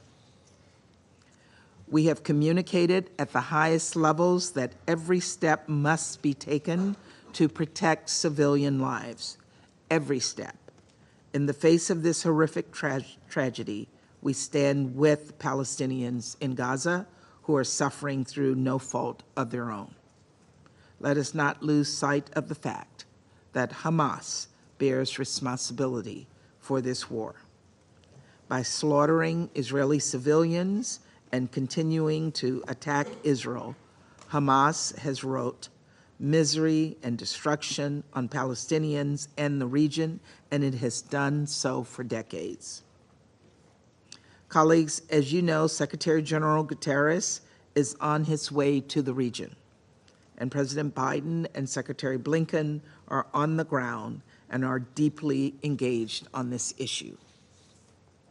Just today, President Biden announced that the United States is providing $100 million in humanitarian assistance for Palestinian people in Gaza and the West Bank. This money will support over 1 million displaced and conflict-affected Palestinians. Colleagues, the United States will continue to work closely with the Israeli government, other countries in the region, the United Nations, and other partners to minimize the risk of civilian casualties. The loss of any innocent life is heartbreaking and unacceptable, and we must all do everything possible to protect civilians. Thank you, Mr. President. I thank the representative of the United States for their statement, and I now give the floor to the representative of Mozambique. Thank you, Mr. President. Mr. President, Mozambique thanks Russia and the United Arab Emirates for convening this meeting. We also appreciate your readiness to schedule it. We thank both Mr. Tor Wensley, Special Coordinator for Middle East Peace Process, and Mr. Martin Griffiths, Undersecretary General for Humanitarian Affairs and Emergency Relief Coordinator, for their briefings on the latest developments in the region, particularly in Gaza Strip, and we convey our profound appreciation and solidarity for their dedication in these difficult moments. Mr. President, in just 11 days, the conflict between Israel and Hamas has caused significant damage to public infrastructure, including hospitals and schools, and has resulted in the displacement of thousands of people. We could not be more than horrified by the airstrike on the hospital in Gaza City on Tuesday night, where hundreds of people are reportedly killed and thousands of civilians were reportedly sheltering. Furthermore, attacks to those who have the responsibility to take care of others, such as medical personnel, is a flagrant violation of the international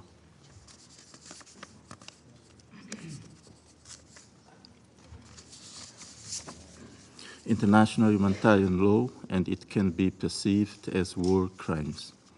Needless to say that the situation has been further exacerbated by Israel's blockade of the Gaza Strip, leading to a shortage of basic necessities such as food, water, medical supplies, just to mention but a few. We strongly condemn the attacks to the civilian population, mainly children, women, and the elderly who suffer the most from the atrocities and grave effect of this war.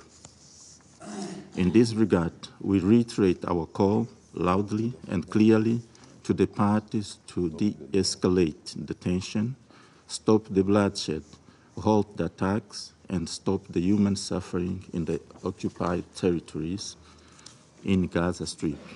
We should ensure that humanitarian assistance reaches desperate citizens immediately and unconditionally. As it is being described, the humanitarian situation is indeed dire, and it is reaching unprecedented levels of alarm. We fear that the humanitarian catastrophe will continue to unfold in Gaza. We therefore call on the international community to ensure respect for the fundamentals of international law and the protection of civilians. Mr. President, we all know that the Israel-Palestinian conflict has been ongoing for decades, and it is a complex issue that requires a multifaceted approach to resolve. In fact, there have been many grassroots peace-building efforts between Israelis and Palestinians which have shown promise in fostering peaceful coexistence. It is therefore our firm belief that Israel and Palestine can only resolve their difference through peace and dialogue. We hold the view that peace is always possible if the conflicting parties are genuinely willing to follow the path of justice and tolerance. Concurrently, we resolutely reiterate our appeal to the members of this Council to redouble their role of influence toward a sustainable solution to the Palestinian situation in full compliance with the relevant resolutions, decisions, and other instruments of the United Nations. To conclude, Mr. President, we urge the parties to pursue the path of dialogue and constructively together towards a lasting peace, respecting the rights of self-determination of the Palestinian people and the two-state solution in accordance with the Security Council resolutions 242 and 2334 of 2016. I thank you, Mr. President. I thank the representative of Mozambique for their statement, and I now give the floor to the representative of the United Arab Emirates. Thank you, Mr. President, and I'd also like to thank our briefers, Martin and Tor, for their invaluable remarks and insights today, and to thank them for all the fantastic work they are doing in very difficult circumstances. This morning's explanation of vote of the United Arab Emirates outlined our overall position on the matter in front of us. But in this briefing, which we called for with China and the Russian Federation, we really just wanted to focus concretely on the humanitarian situation, which is getting worse by the day. Because for nearly 2 weeks, we have borne witness to the relentless and indiscriminate bombardment of Gaza following the heinous attack on Israel on the 7th of October. In Gaza, as a result, 1 million people are now displaced and more than 500,000 people are sheltering in UN facilities, and the UN system is not equipped for this response. There are reports of bombs being dropped on UN schools and buildings where people are running to seeking safety. And as USG Undersecretary General Martin made clear in his statement, the humanitarian situation on the ground is now catastrophic.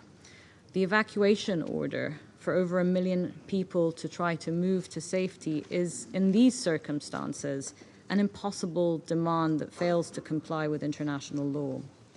And yesterday, the situation got worse. The world watched the unthinkable happen, an attack targeted against the Al Ahli Baptist Hospital, resulting in the death of more than 500 people. There's no ambiguity under international law in providing care to the wounded and sick. Hospitals and medical personnel must at all times be protected, and they must never, never be the target of an attack. Nothing can justify yesterday's attack, and we condemn it and call for an impartial and independent and transparent investigation into this tragedy and for those responsible to be held accountable. Gaza has been under siege for 10 days, during which a stranglehold has been placed around the necks of the civilians there. The descriptions of the humanitarian situation on the ground from both Martin and Tor give us a sense of what hell on earth might look like. The steps that need to be taken are clear and practical. This morning, the President of the United Arab Emirates, His Highness Sheikh Mohammed bin Zayed Al Nahyan, discussed some of those steps with the United Nations Secretary General. We need an immediate cessation of hostilities, as called for in the resolution that failed to be adopted today.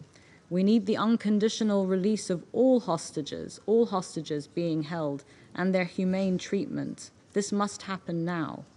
We need safe and unhindered access for all humanitarian aid workers, including medical aid, food, water and fuel, and humanitarian workers.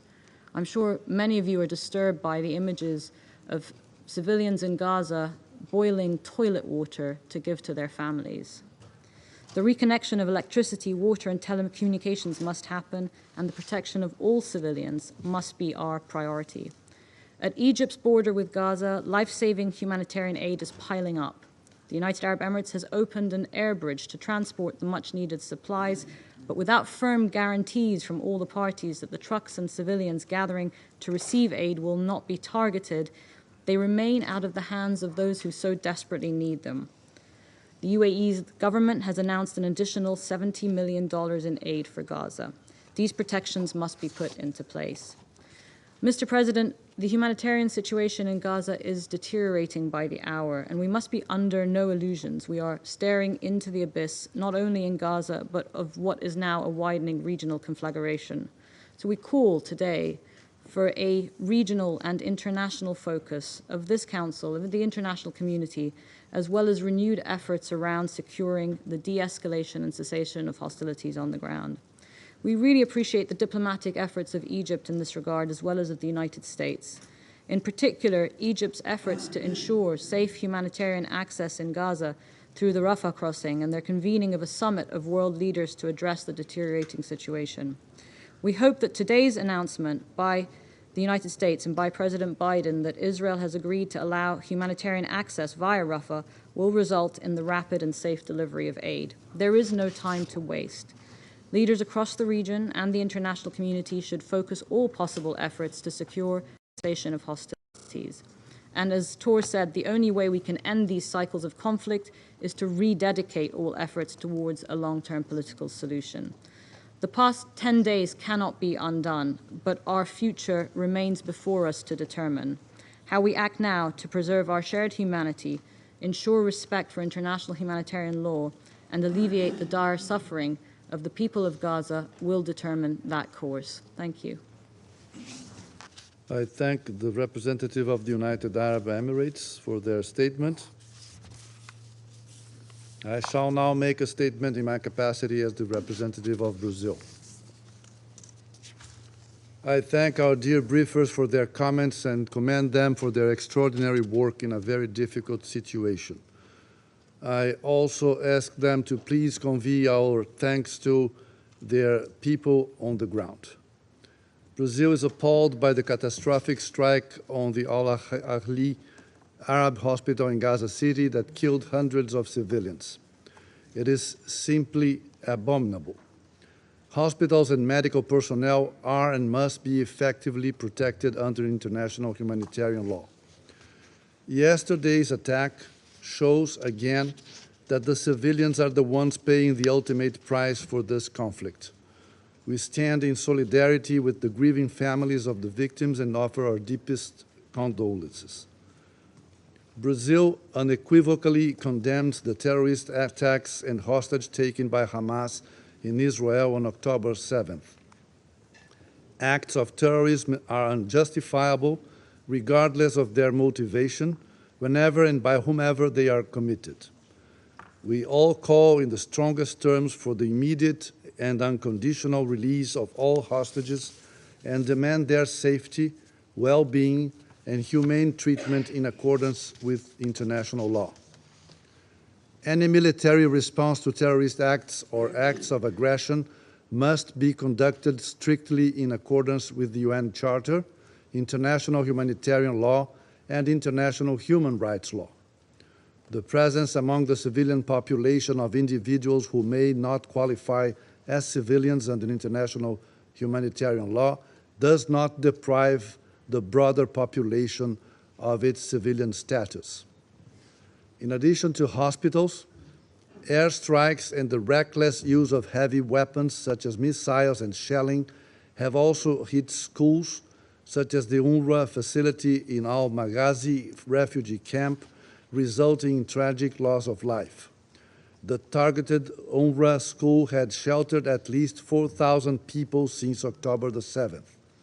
This is unacceptable. Brazil urges the protection of civilians, humanitarian workers, including UN staff and assets and health facilities. We also condemn actions and decisions that have deprived the civilian population of Gaza of essential means of survival in violation of international humanitarian law. We urge the cessation of actions that result in the forcible transfer of civilians and actions that are inconsistent with international law. The imposition of such measures, particularly in conflict zones, only exacerbates the humanitarian crisis and further endangers lives, and it will fuel the conflict even more. The immediate objective is clear and urgent: to prevent further bloodshed and loss of life, and to try to ensure urgent and unimpeded humanitarian access to the affected areas. A humanitarian pause is urgent. Efforts should aim at a cessation of hostilities that would help to ensure the protection of civilians both in Israel and Palestine. To save succeeding generations from the scourge of war are among the very first words of the United Nations Charter, and these words were the primary motivation for the creation of the United Nations. How the United Nations, and the Security Council in particular, deals with the current humanitarian catastrophe will say a great deal about the future of the United Nations and multilateralism as a whole. Thank you. I resume my function as President of the Council. I now give the floor to the permanent observer of the Observer State of Palestine.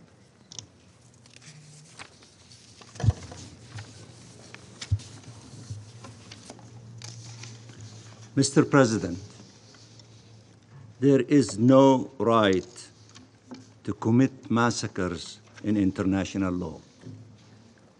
Israel is perpetrating massacres in Gaza every single day. For over 10 days now, you have witnessed it killing entire families, bomb shelters, schools, hospitals, residential buildings, convoys. You have heard it telling people to head south of Gaza and then bomb the south. You have heard and seen it telling people they had a choice between forced displacement and death, and then subject them to both. It is beyond belief that some still speak of a right to self-defense of an occupying power that has made clear it is seeking blind vengeance, forced transfer, and annihilation of our people. You will all say civilian lives should be protected, and yet some of you, until now, continue being unable to call for a stop to the assault, to call for an immediate ceasefire. Those who cannot or will not call for a ceasefire will lose any credibility, any authority, and share some of the responsibility for the devastation that is occurring now. And what will occur next? And no one should want to be seen as complicit in these mass killings or their continuation. Had this council called for a ceasefire 2 days ago and acted accordingly, it would have saved hundreds of lives. Maybe, for some, saving hundreds of Palestinian lives is not such an important objective to pursue.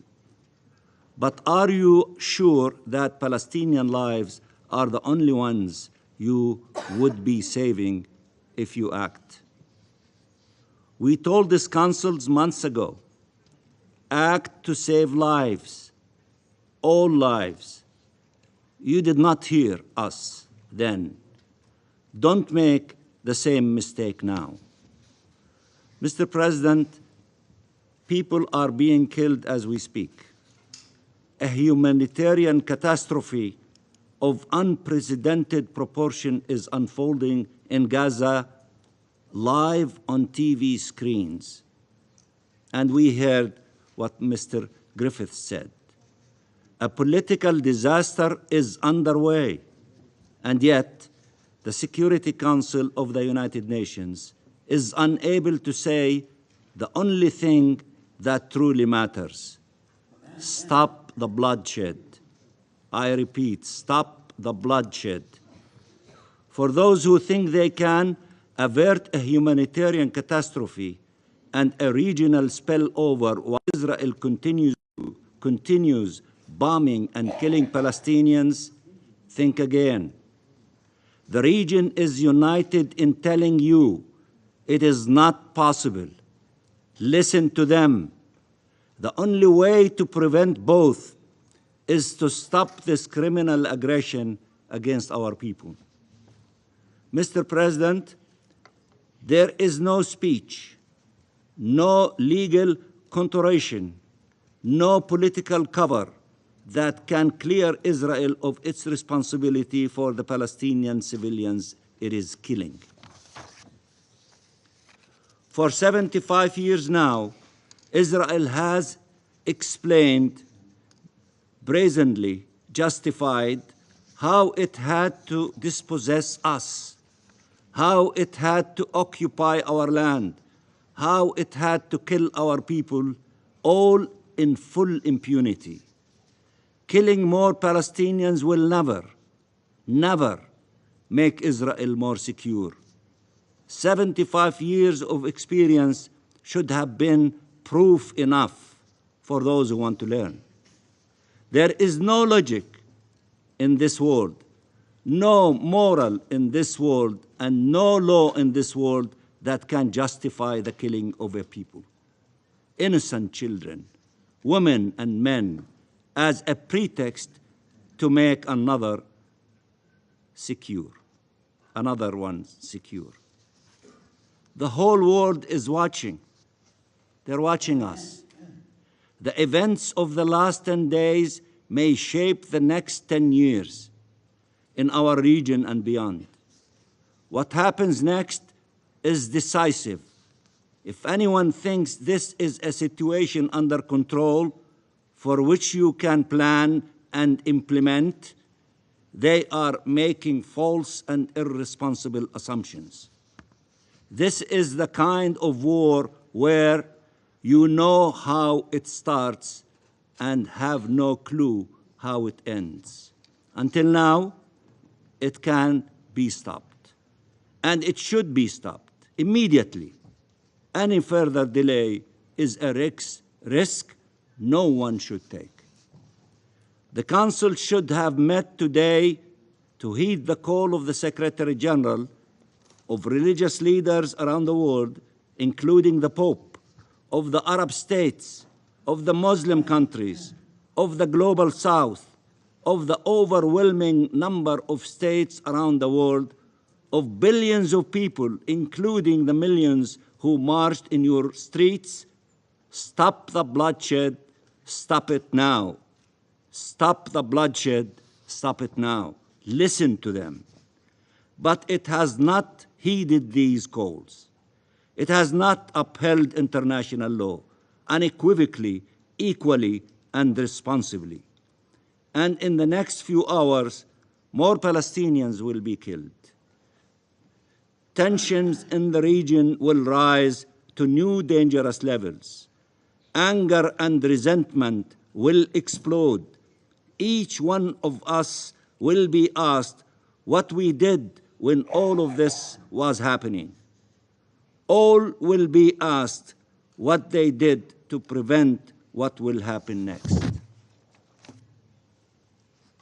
The Council's failure to shoulder its responsibilities after 10 days of Israeli massacres against the Palestinian people, and after the killing of hundreds of people gathered in a hospital to find shelter and care, will mark public opinions in our region and the world for a very long time, and affect belief in the protections of the law for all people, as well as their perceptions and reactions.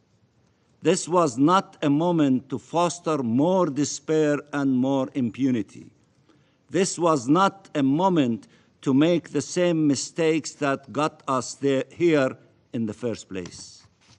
Finally, Israel does not deny that it killed entire families, infants, children, their parents, uncles and aunts and cousins, their grandparents, with sometimes up to 45 members of the same family being slaughtered.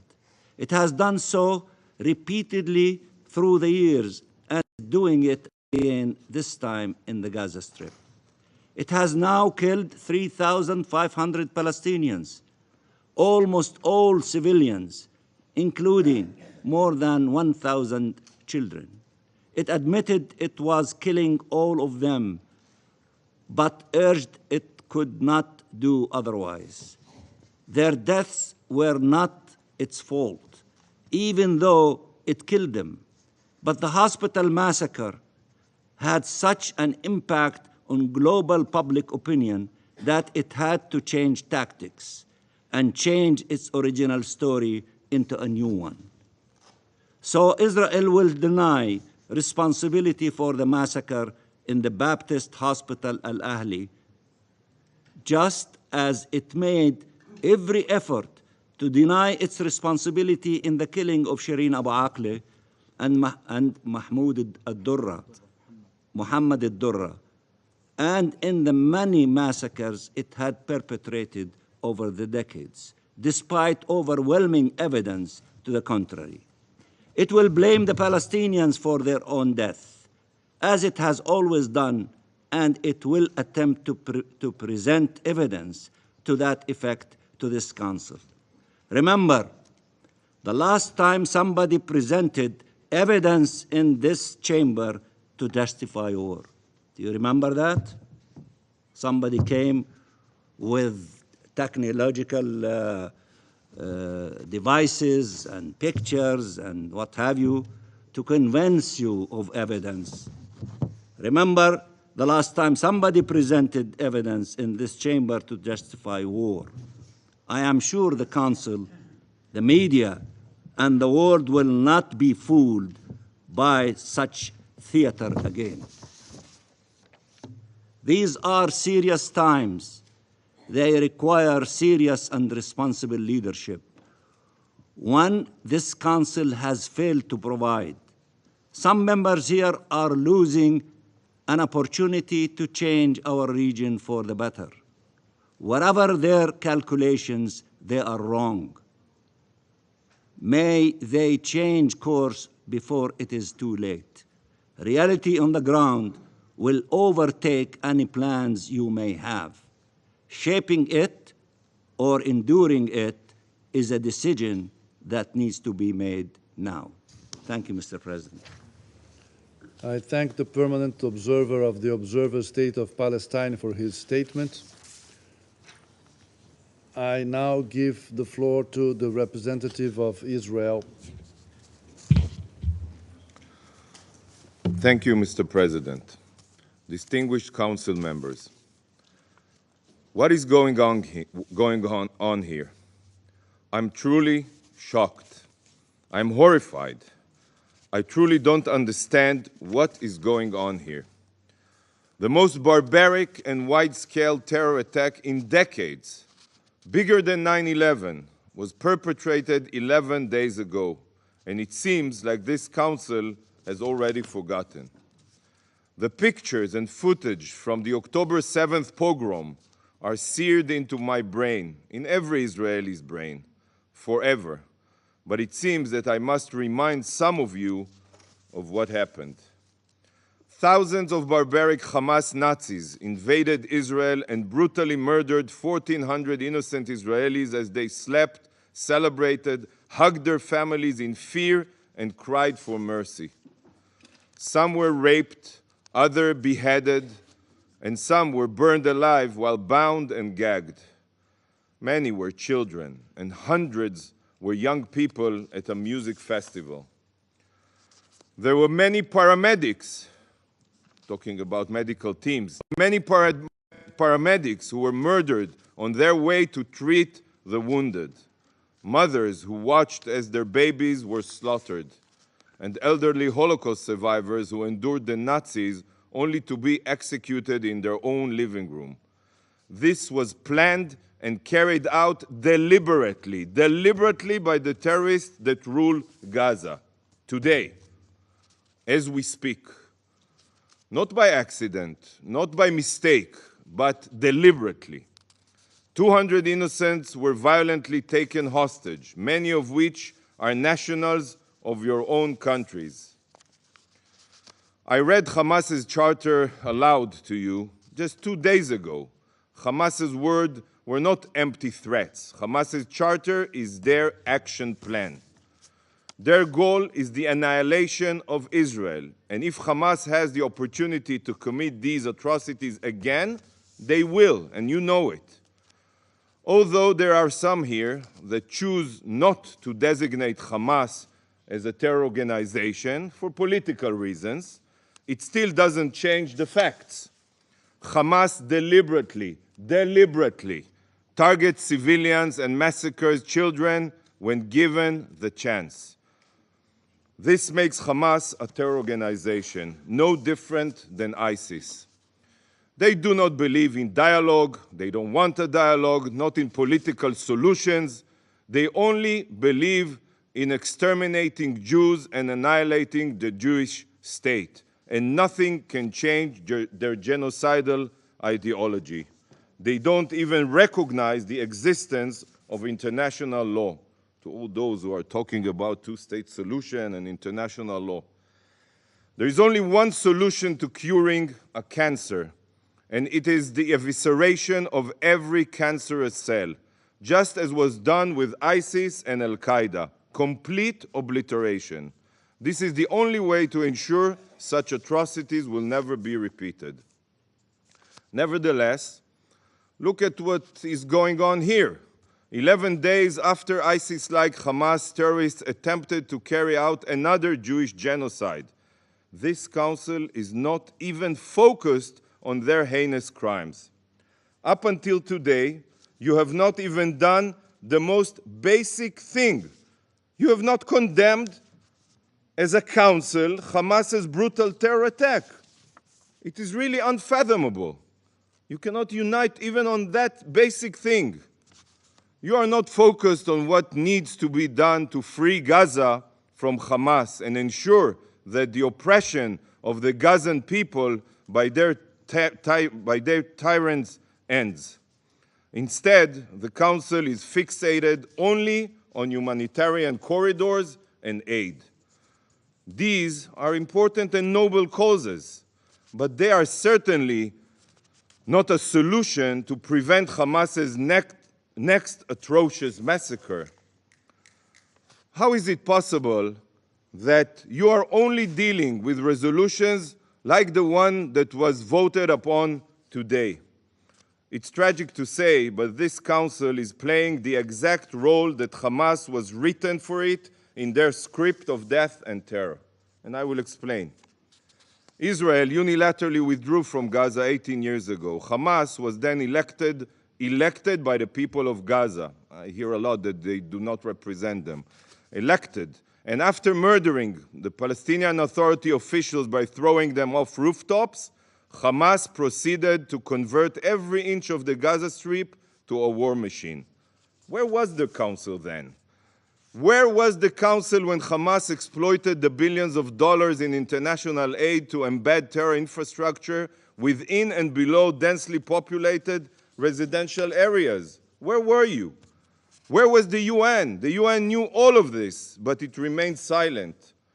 Hamas then spent the following 17 years terrorizing Israel by firing tens of thousands of rockets indiscriminately at Israeli towns and cities, while hiding behind their own civilians. Where has the council been?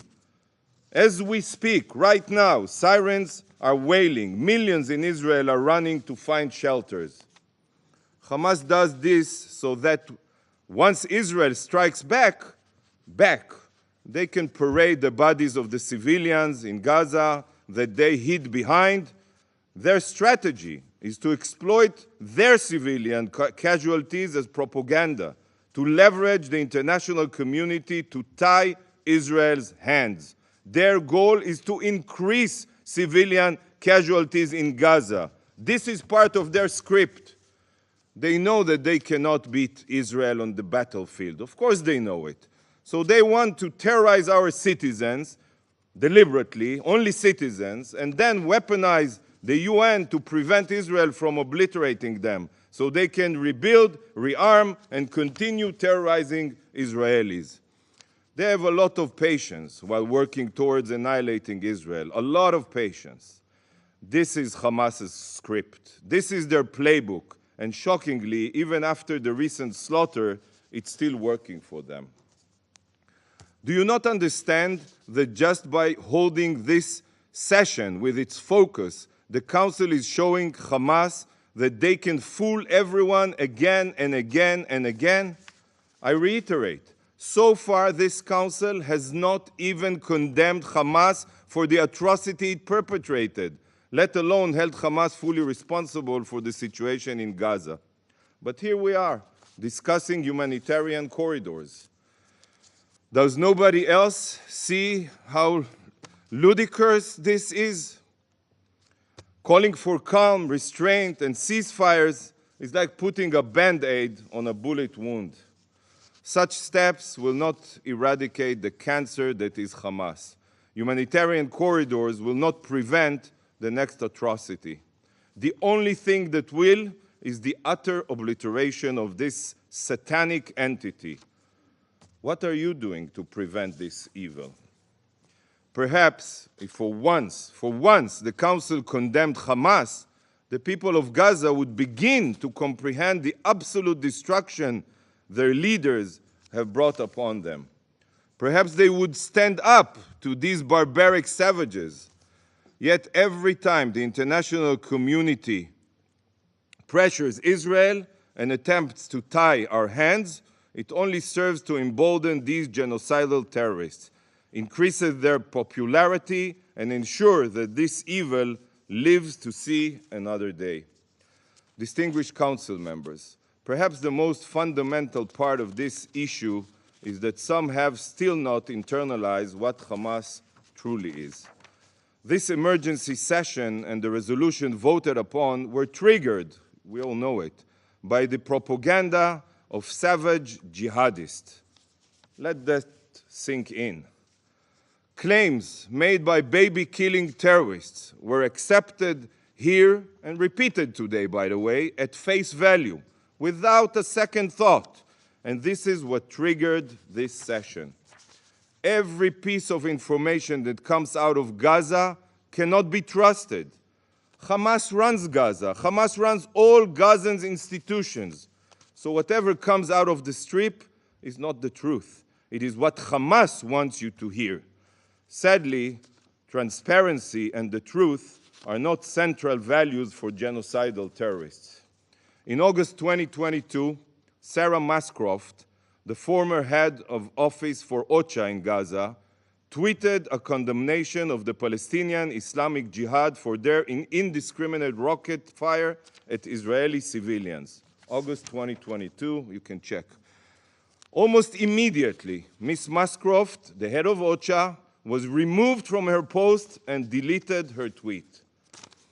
This made Israel very upset, obviously, so I asked her boss, I hope he's still with us, Under-Secretary General Griffith, UN would remove an official from their post for condemning acts of terror that deserve UN condemnation. Do you know what he told me? He said that Ms. Mascroft was transferred because, according to UN information and assessments, there was danger to her life. Danger to her life.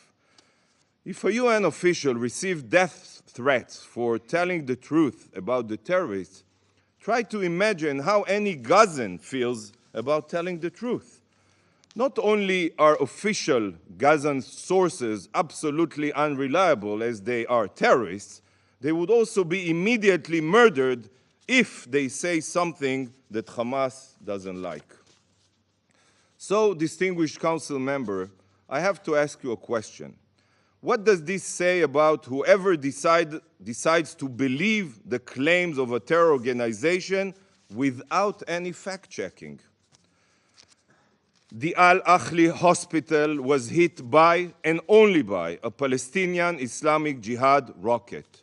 What happened yesterday, including the tragic loss of life of civilians, was the sole fault of Hamas. Israel has lots of footage and even an audio recording from Palestinian Islamic Jihad terrorists to prove this beyond a fraction of a doubt. Nevertheless, the Secretary General and numerous UN officials immediately accepted the claims of baby-killing terrorists. What a disgrace. And today, some of you repeated these lies. How can the Secretary General forget that he has the obligation to verify the facts before issuing a condemnation? I guess it's easy when it comes to Israel. Mere months ago, the Secretary General himself signed off on a report detailing how the misfired rockets of Gazan terrorists killed and maimed dozens of Gazan children and medical personnel. We demand an apology. An apology. The UN and some on this council rushed to adopt the lies of ISIS-like terrorists and refused to accept the hard evidence of a law-abiding democracy. You should apologize. Apologize for never convening the council when Hamas rockets are fired deliberately at Israeli hospitals. Barzilai Hospital in Ashkelon was directly hit by a Hamas rockets just last week. Where was the council? Apologize for years of putting your heads in the ground while Hamas ceaselessly built up its war machine in Gaza. Distinguished council members, stop following Hamas's script. Stop playing by Hamas's rules. The time has come for this council to hold Hamas fully and solely accountable for the war crimes committed. This council should be purely focused on condemning the Hamas terrorists, supporting Israel's right to defend itself, and demanding from Hamas to immediately and unconditionally return our hostages. Israel's rescue mission can end very quickly if Hamas terrorists turn themselves in and release all of the hostages. But this rescue mission will not end until Israel ensures that Hamas atrocities can never be repeated again. And there is no way to ensure this other than the obliteration of Hamas's capabilities. Thank you, Mr. President. I thank the representative of Israel for their statement. Before giving the floor to the next speaker, I would like to say the following. To ensure that all speakers enjoy the same sizable audience, I strongly recommend that statements do not exceed 5 minutes, if possible. I now give the floor to the representative of Jordan. Thank you, Mr. President. I make this statement on behalf of the Arab group against the backdrop of the tragic events in Gaza, where we lack the fair voice of the international community and any active and effective international action to protect the Palestinian people in Gaza. The Arab group condemns in the strongest words the heinous massacre by the IDF, the criminal IDF, yesterday against the innocent civilians who were receiving care in Al-Ahli Baptist Hospital in Gaza. The Arab group holds Israel, the occupying power, the sole responsibility for this heinous war crime, that we cannot remain silent about it. We call on the Security Council to take immediate action for immediate ceasefire and the Israeli aggression on Gaza. We call to ensure that humanitarian and medical aid enters the Strip and provide the protection to medical staff and relief staff and medical education and UN facilities. And we also call for preventing the forcible displacement of the people of Gaza. Mr. President, the heinous crimes of the occupation are contravening with rules of international law, in particular Geneva Fourth Convention in relation to the protection of civilians during armed conflicts. That's in addition to the provisions of the UN Charter and international legitimacy. We recall the Security Council Resolution 2286 that provides that those working in the medical field and healthcare should not be targeted, and it condemns all attacks against the medical staff and calls for providing the adequate protection. Mr. President, the Arab group calls for holding Israel accountable, Israel, the occupying power, for the massacres and crimes it continues to commit against the defenseless Palestinian people. The targeting by Israel of the Baptist Ahli Hospital is not coming out of vacuum. As we mentioned before, the pronouncements from the Israeli officials was clear. It indicated that Israel will not protect, it will not respect the humanitarian and moral values which sees that hospitals should be evicted. That triggered the response from the WHO and different UN entities. They confirmed that the forced eviction and targeting of medical facilities and staff are severe violations to international humanitarian law. In relation to what was said by Martin Griffith a short while ago, a warning has been issued by Israeli authorities to 20 medical institutions, including the Baptist Hospital. That is shortly before the attack on the hospital.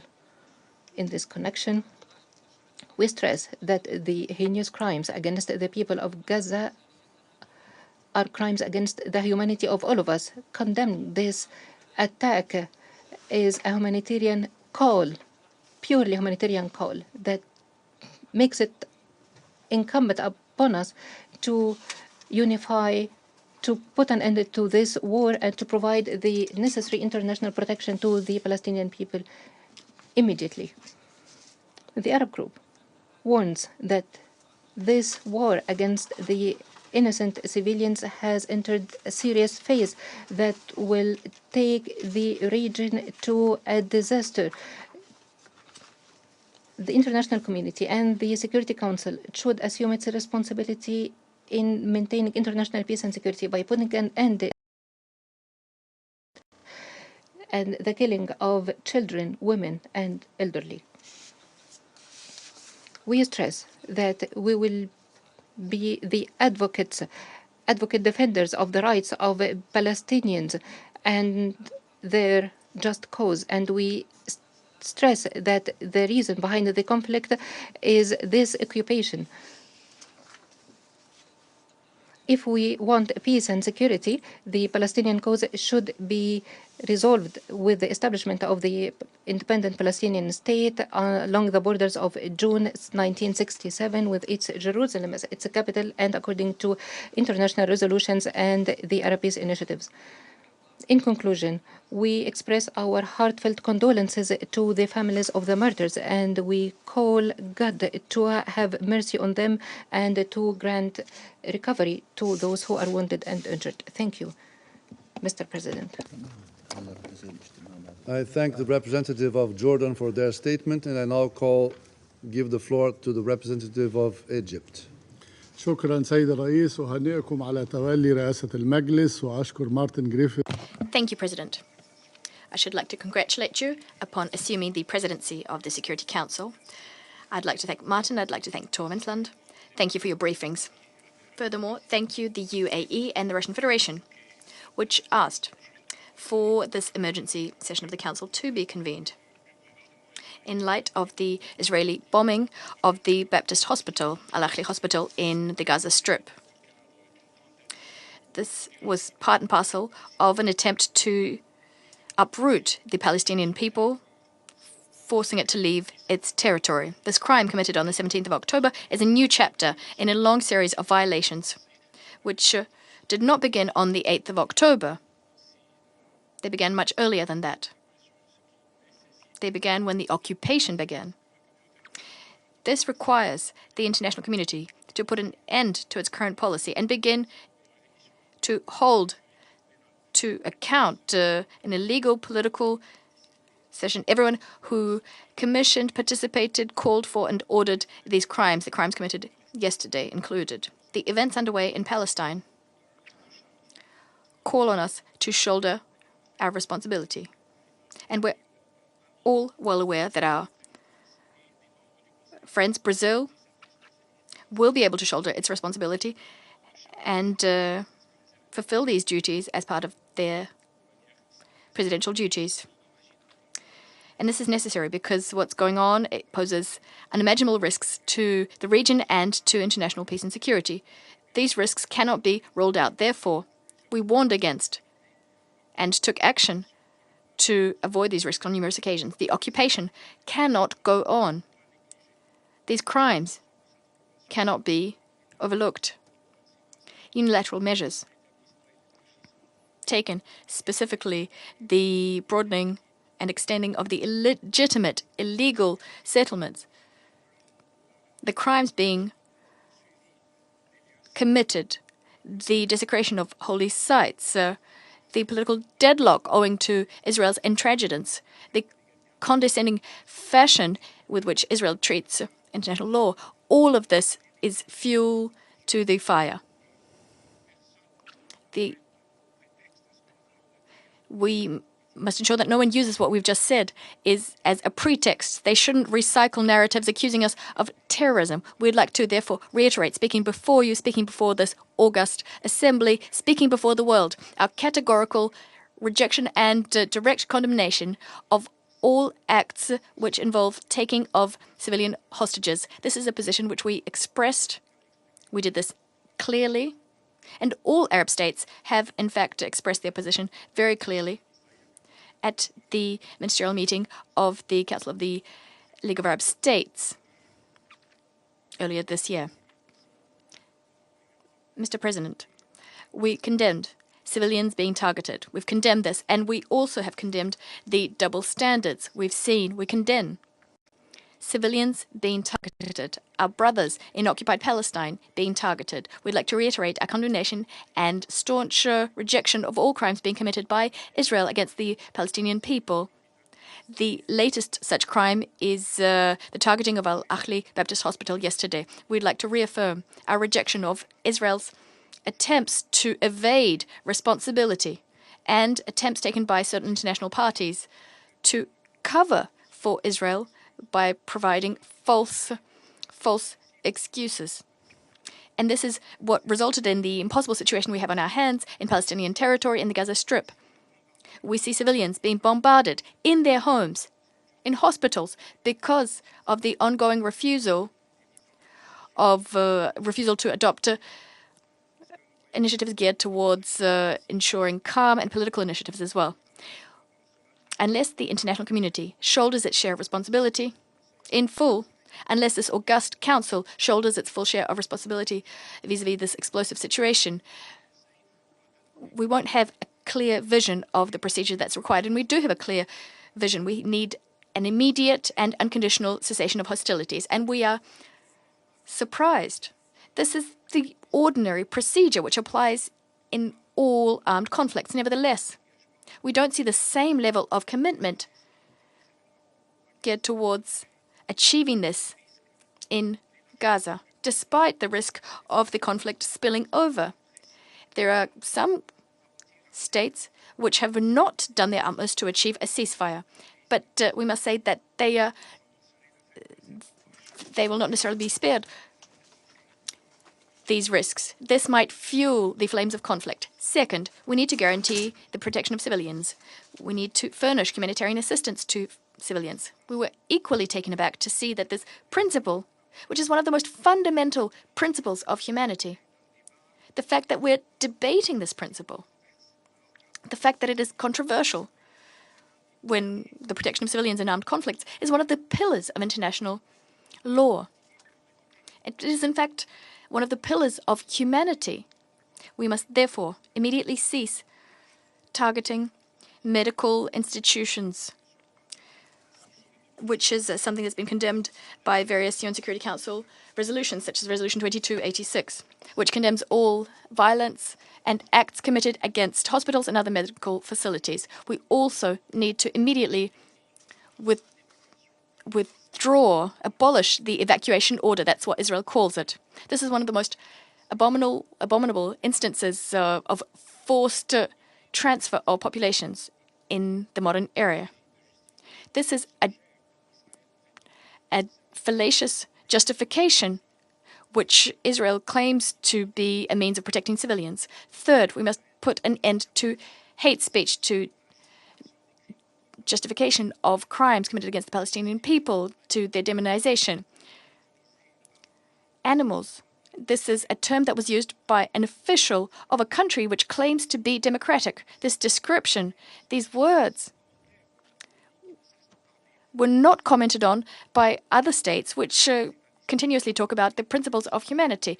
This kind of speech poisons our minds and fuels conflict. Fourth, we need to do our utmost, deploy all efforts to free detainees, hostages, and ensure they are treated in keeping with international law and the principle of humanity. Mr. Chairman, Egypt, ever since the latest conflict began, has been working as part of its historic role to help the Palestinian people and restore peace. We're working with this vision in mind. We want to establish a ceasefire by taking measures to uphold and guarantee humanitarian access to the Gaza Strip and to mobilize sufficient aid.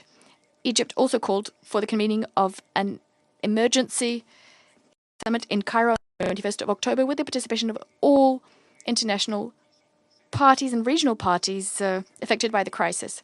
Under these very pressing circumstances, given the risk of escalation, in order to overcome this crisis and somehow pave the way for a lasting, comprehensive and fair solution, we stand convinced that simply managing the crisis, circumscribing the aspirations of the Palestinian people, is an approach which should be consigned to history. Mr. President, Egypt, the Egyptian people all over the world have their eyes on you. The eyes of the world are on you, on the Security Council, so that the Security Council shoulders its responsibility, puts an end to this war which was waged by Israel against Palestinian territories and against an innocent, unarmed people. And all this people wants is to enjoy its fundamental rights to freedom and to live in dignity in an independent state like all other peoples of the world. Thank you, Mr. President. I thank the representative of Egypt for their statement. I insist that to ensure that all speakers enjoy the same sizable audience, we strongly recommend that statements do not exceed 5 minutes. And also for the sake of a good communication, that speakers speak in a tone of, in a rhythm that will allow a good translation and a good performance of our translators. Thank you. I now give the floor to the representative of Oman. السلام عليكم ورحمة الله وبركاته. أدلي بهذا البيان نيابة عن الدول الأعضاء في مجلس التعاون لدول الخليج العربية وهي I'm making this statement on behalf of the members of the Operational Council, that is the Kingdom of Saudi Arabia, Bahrain, Oman, the State of Qatar, Kuwait, the UAE, and the Sultanate of Oman, as I already said. Allow me at the outset to align myself with the statement that's just been delivered by the representative of the Hashemite Kingdom of Jordan on behalf of the Arab Group. I wish to congratulate you and your friendly country, Brazil, for the presidency of the Security Council this month. I wish you every success in your leadership of the work of this council in order to maintain international peace and security and to strengthen the status of international law and the credibility of this council. In parallel with the noble principles and the august aims of the United Nations Charter, Mr. President, ladies and gentlemen, the council held a meeting a few days ago to review the developments in the situation in the Middle East, and particularly in the occupied Palestinian territories and the Gaza Strip, and to undertake measures and tangible, practical steps to maintain peace, security, and to avoid an escalation and blood flowing. Unfortunately, this council wasn't able to take a resolution. The result is more murders, more destruction, increasing collective punishment, and innocent souls who have been killed. It is not a new situation, particularly with regard to Israel. For 75 years, this council, which is mandated by the international community, has been unable to find a solution, a lasting, comprehensive, fair solution to this situation on the basis of legal international law resolutions, on the basis of international law, including the resolutions adopted by this council itself, including Resolution 2243 and 2334. What we're seeing today is nothing new. It is the outcome of victims on both sides. The result is victims on both sides and a full lack of security. The cause of all this is two double standards, which has led Israel to rely on this council and its resolution, to defy this council and its resolutions. Once, time and again, it has perpetrated massacres against the Palestinian people. This people that have put their confidence, their trust in the international community. They put their trust in this council to provide necessary protection. The massacre of the Al-Ahli Baptist Hospital in Gaza, which to now counts 500 martyrs, most of whom are women, children, and older persons, as well as medical staff, not to mention the hundreds of wounded, is a dangerous escalation. Isn't this a violation of international law? Isn't this a violation of international humanitarian law, including the Geneva Conventions of 1949? Isn't Israel here an occupying state in the Palestinian territory which has a responsibility to protect civilians in the time of war? Haven't they killed this unimaginable number of human beings, torn them to pieces before the eyes of the world? Isn't this a criminal terrorist act, a flagrant violation of international law? Allow me now to refer to what was already mentioned by the Euro-Mediterranean Observatory for Human Rights. They said that the Israeli army launched missiles on the Gaza Strip over the last few days. This is similar in scale to a quarter of a nuclear bomb.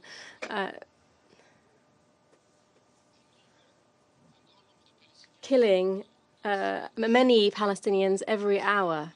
This is a pursued cycle of violence that has destroyed 17,000 residential buildings, more than 87,000 residential units. Added to that, we see the destruction of schools, 18 mosques, 165 other holy sites, and the number continues to increase. If this isn't a violation, if it isn't a massacre perpetrated against the Palestinian people, allow me to ask you then,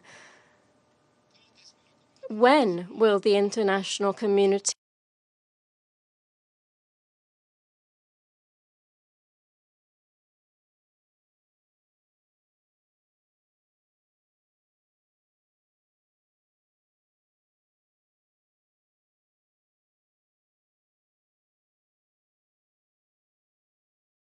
committed them will be brought to justice? We will ask them to be held to account for collective punishment, famine. These are criminal acts that are rejected, that have been practiced, but they were practiced by Nazis during the Second World War, and have no place today in today's world. The international community placed its trust in this August Council to guarantee non-repetition of what happened, to protect future generations from the scourge of war. We ask you, the international community asks you, as does the Palestinian people, to shoulder the responsibility that falls to you. This council must act responsibly to maintain international peace and security, to protect civilians. We must bring an immediate end to any act of violence, to any illegal, random, blind bombing of residential Palestinian neighborhoods. We categorically, as Gulf countries, reject any plan for the forced transfer of Palestinians from the Gaza Strip, and we convey to Israel, as the occupying power, the full responsibility. We ask this council to pay heed to that and to pay heed to the potential repercussions to peace and security. The countries of the Gulf Cooperation Council insist on the importance of the immediate cessation of fire and for the enabling of immediate access for relief teams to the Gaza Strip. We need to take a decisive position against famine, water shortages, cutting off water and power, this which is used as a weapon of war. We would allow you to stand on the side of we'll ask you to stand on the side of international law, to ask for the lifting of the siege on the Gaza Strip, open crossing points, allow humanitarian workers and UN workers, particularly UNRWA, to have access. What are we expecting as the international community? What are we expecting to act far from double standards, from selectivity? Are we just waiting for more massacres, more torture? What are we waiting for? The measures that we need to take will be immortalized in this room, in history.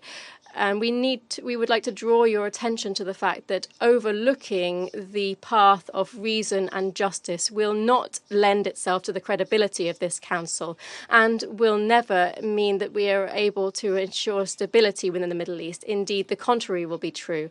We call on you to apply international law. Prove to us that there are no states that are above the law, even if this state is Israel. We ask you to send a clear message, a loud, clear, direct message, citing the inevitable nature of peace for all parties. By way of conclusion, I would like to refer to the emergency meeting in Muscat, the capital of Oman, the ministerial meeting that was held yesterday to discuss the developments in occupied Palestinian territories. And I would like to refer to the communique calling for the stop of the escalation, respect for international law, protection of civilians, confirming the importance to bring an end to the illegal Israeli occupation of Palestinian territories, as well as the establishment of an independent Palestinian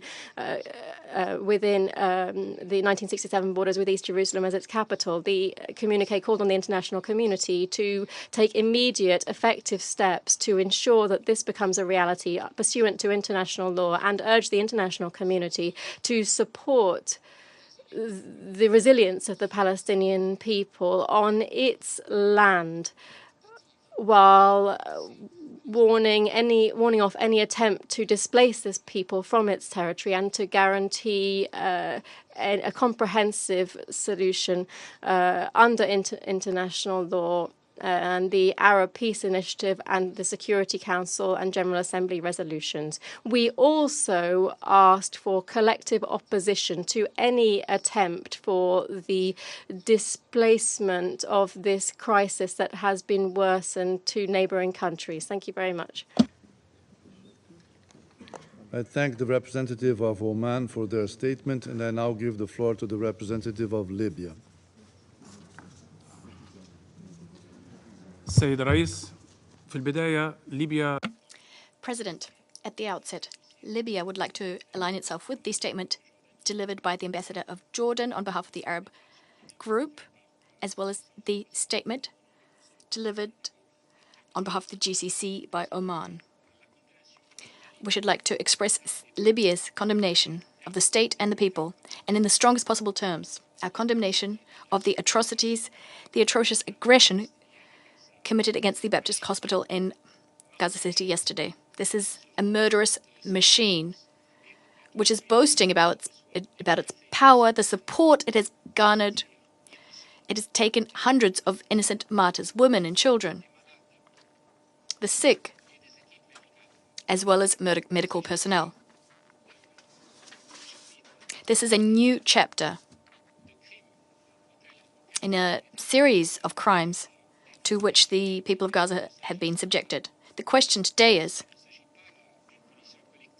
this a collective punishment, perhaps, which might constitute a crime against humanity? It seems that you're waiting for another Rwanda, in contravention of the principles of humanity and international humanitarian law. Unfortunately, Mr. President, Western countries about human rights and international law. What message are you sending today to the world? The people of the world are not ignorant. So stop this double standard and stop this hypocrisy. سيد الرئيس، لقد تحول. This council is tasked with upholding international peace and security. It is now engaged in a political competition. We regret that the Council was unable to adopt any resolution to put an end to this dangerous situation, because some states have been listening to silence, but actually they don't want to continue hearing the cries of women and innocent children in the Gaza Strip. They're being murdered, bombarded, besieged. They're seeing electricity cuts. They're not being furnished with humanitarian assistance. And they're also now being forcibly displaced. There are attempts to do this. These are war crimes, crimes against humanity. There are various attempts which have been taken to punish an entire people. Where is international law? Where is the international law? Libya had comments which it wanted to make on the resolutions tabled by the various members, by Russia, by Brazil. However, if we are to take serious steps within the Council, if we were to do this, had we adopted the Russian resolution 2 days ago, maybe we would have saved lives, the lives of children, the lives of innocent civilians who were put to death yesterday in the Baptist hospital. The unfortunate events unfolding before us are the logical product of a policy of racial discrimination being waged as part of the occupation of the Palestinian people. This policy denies them all of their rights as enshrined in international law and relevant resolutions. The same goes for the attacks on holy sites in Palestinian territory. The bloodbath has been happening for decades. Thousands of civilians have perished. This must end. Killing civilians, killing unarmed persons, this is something that is rejected and condemned under all international laws. The double standards policy, which has been adopted by many countries, especially the Western countries, must stop. You cannot be both judge and jury.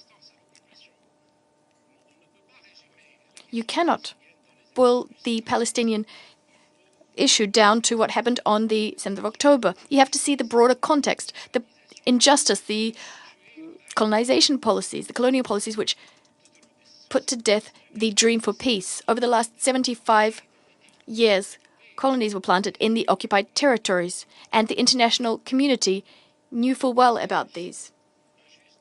The unfair siege on this Gaza Strip. Well, the Gaza Strip became an open-air prison, the biggest prison in all humanity. Fair and lasting peace for the Palestinians is the only way to uphold international peace, security, and stability for the entire region and its people. We'd like to reiterate once again that we support the Palestinian people in their fight for resistance so that they can live in their territory. We abhor all territories, abhor all attempts to take action outside the territory, especially the pressure that is being exerted. We do not want another Nakba. Israel expressed its unwavering unified position vis-à-vis the Palestinian cause. This is an issue which the Libyan people believe to be a cause for the entire nation. We see no solution aside from justice and the enjoyment of their rights by the Palestinian people with a Palestinian state with Jerusalem, East Jerusalem as its capital. Thank you. I thank the representative of Libya for their statement, and I now give the floor to the representative of Tunisia. Thank you, Mr. President. We align ourselves with the statement of Jordan on behalf of the Arab group. I would like to thank Mr. Tor Wensland and Martin Griffiths for their briefings. Also, we express our wholehearted condolences to the fraternal Palestinian people in the aftermath of the brutal aggression perpetrated by the occupying forces, which violated all international instruments. This is a new link in a chain of atrocities and massacres that are perpetrated every single day against the Palestinian people amidst a deafening silence of the international community. The occupation forces perpetrated an atrocious and heinous crime by bombarding the National Baptist Hospital. This is a barbaric carnage that claimed the lives of hundreds of innocent civilians, including women, children, medical and paramedical personnel. We do stress again that This is yet another example of the contempt by the occupying power of all international and humanitarian instruments. Tunisia expresses its condemnation in the strongest terms of this cowardly aggression against Palestinian civilians, and we call for putting an end to impunity in the case of war crimes and genocide, those crimes that are assiduously and presumptuously perpetrated by Israel against the Palestinian people. We call upon all the countries of the international community to shoulder their moral and legal responsibility to put an end to the policies of aggression and to hold the occupying forces accountable for the forcible displacement and killing of Palestinians and the massive and collective punishment exacted thereby against Palestinians for decades. The failure by the Security Council to adopt a resolution regarding the humanitarian situation in Gaza proves yet again that the international community has failed to take a stance regarding the perpetration by the occupying power of all those carnages. We call upon the Security Council to shoulder its responsibilities to put an end to the current Israeli practices and to adopt a ceasefire, to put an end to this brutal aggression against the people of Gaza and to prevent the forcible displacement thereof, and to guarantee the access of humanitarian aid to the people in Gaza. And we do want to recall and to remind you that every single minute of delay of shouldering this responsibility is equal to hundreds of casualties and destabilization. Tunisia holds fast to its position, namely the right of Palestinian people to establish their independent state on the entire land of Palestine, with Jerusalem as its capital. And we do stress that security in the region should be based on comprehensive and just peace. Meanwhile, the right of the Palestinian people is not subject to the statute of limitations, and it could not lapse by way of killing and displacement on the part of the occupation and cutting off the most basic services, including water, medicine, food, electricity, and targeting innocent men, women, elderly, hospitals, relief, and first aid personnel. And we reiterate that justice should be served to the Palestinian people, this justice that is overdue, by putting an end to the occupation and the restoration of the rights of the Palestinian people represented in the sovereign, independent Palestinian state, and put an end to this humanitarian injustice that has lasted for decades. Thank you, Mr. President. I thank the representative of Tunisia for their statement, and I give the floor now to the representative of Algeria. Merci, Monsieur le Président. Thank you, Mr. President. President, I want to congratulate you on assuming the presidency of the Security Council for this month. In recent months and years, we have consistently warned against the potential deterioration of the situation in the occupied Palestinian territory.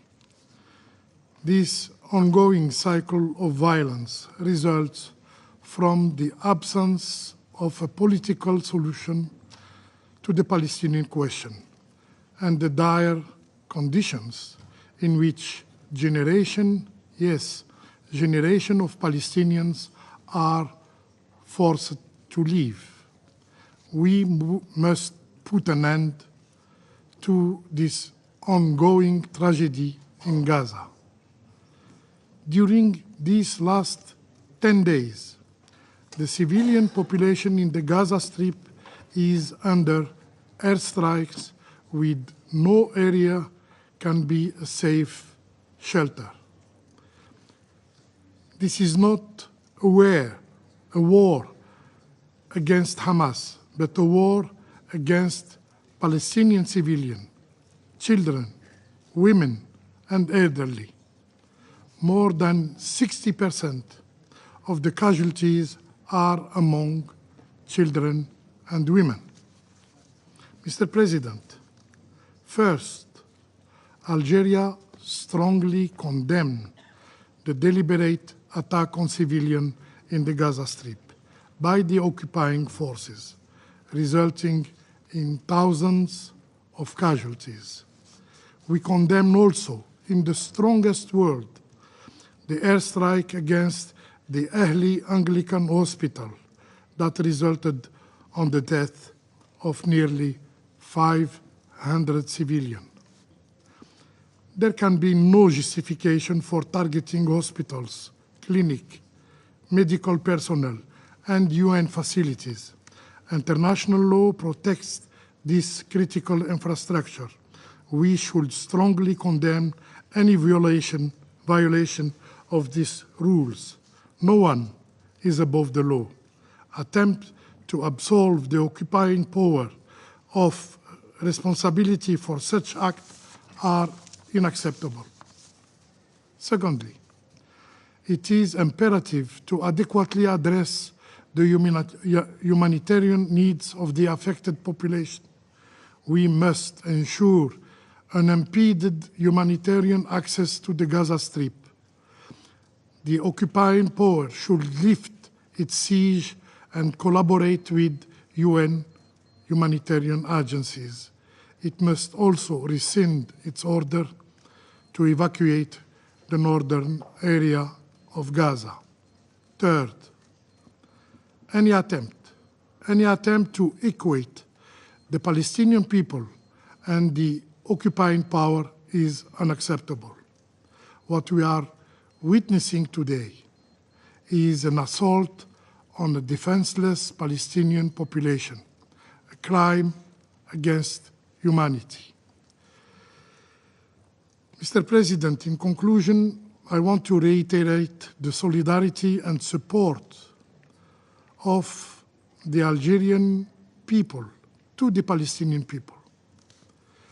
Faced to the rapid deterioration of the humanitarian on the ground, the Council should not remain silent. We regret